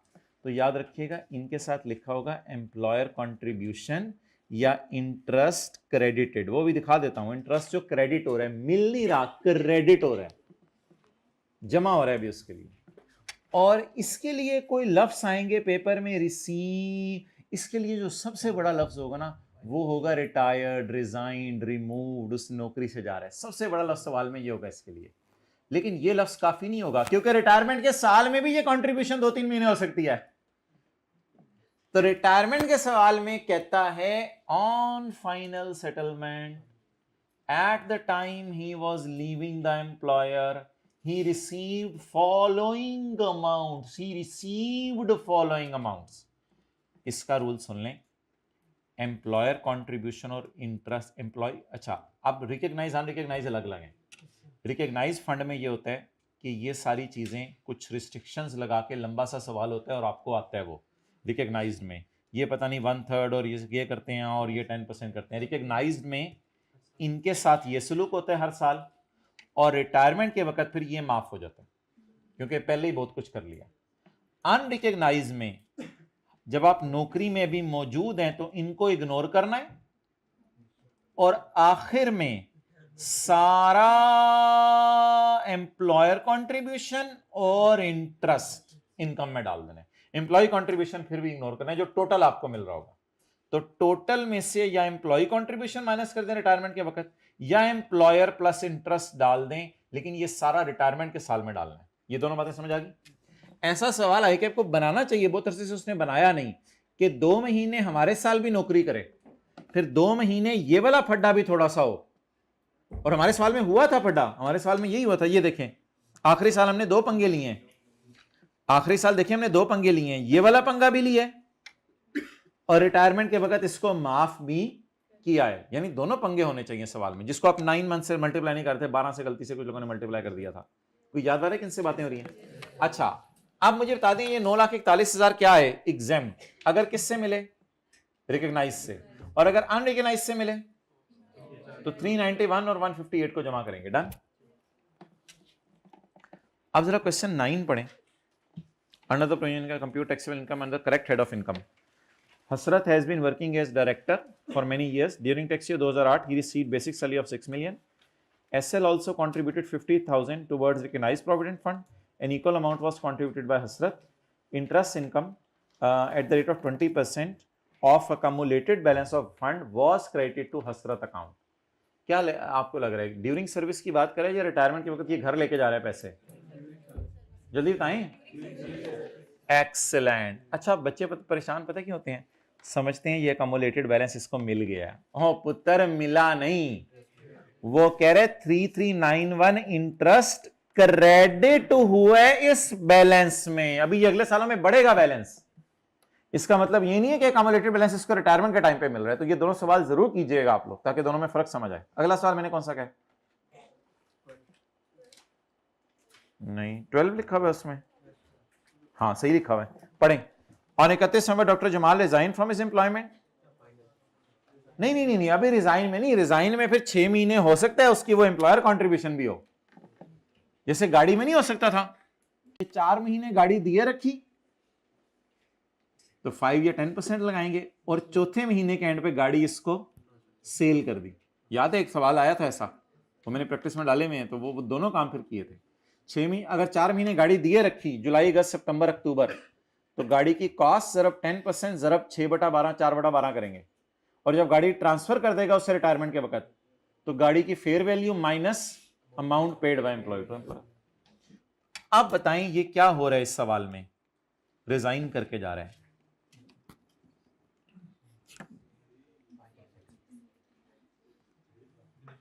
ये कम्युलेटेड बैलेंस है, ये कम्युलेटेड बैलेंस है लाइक 940।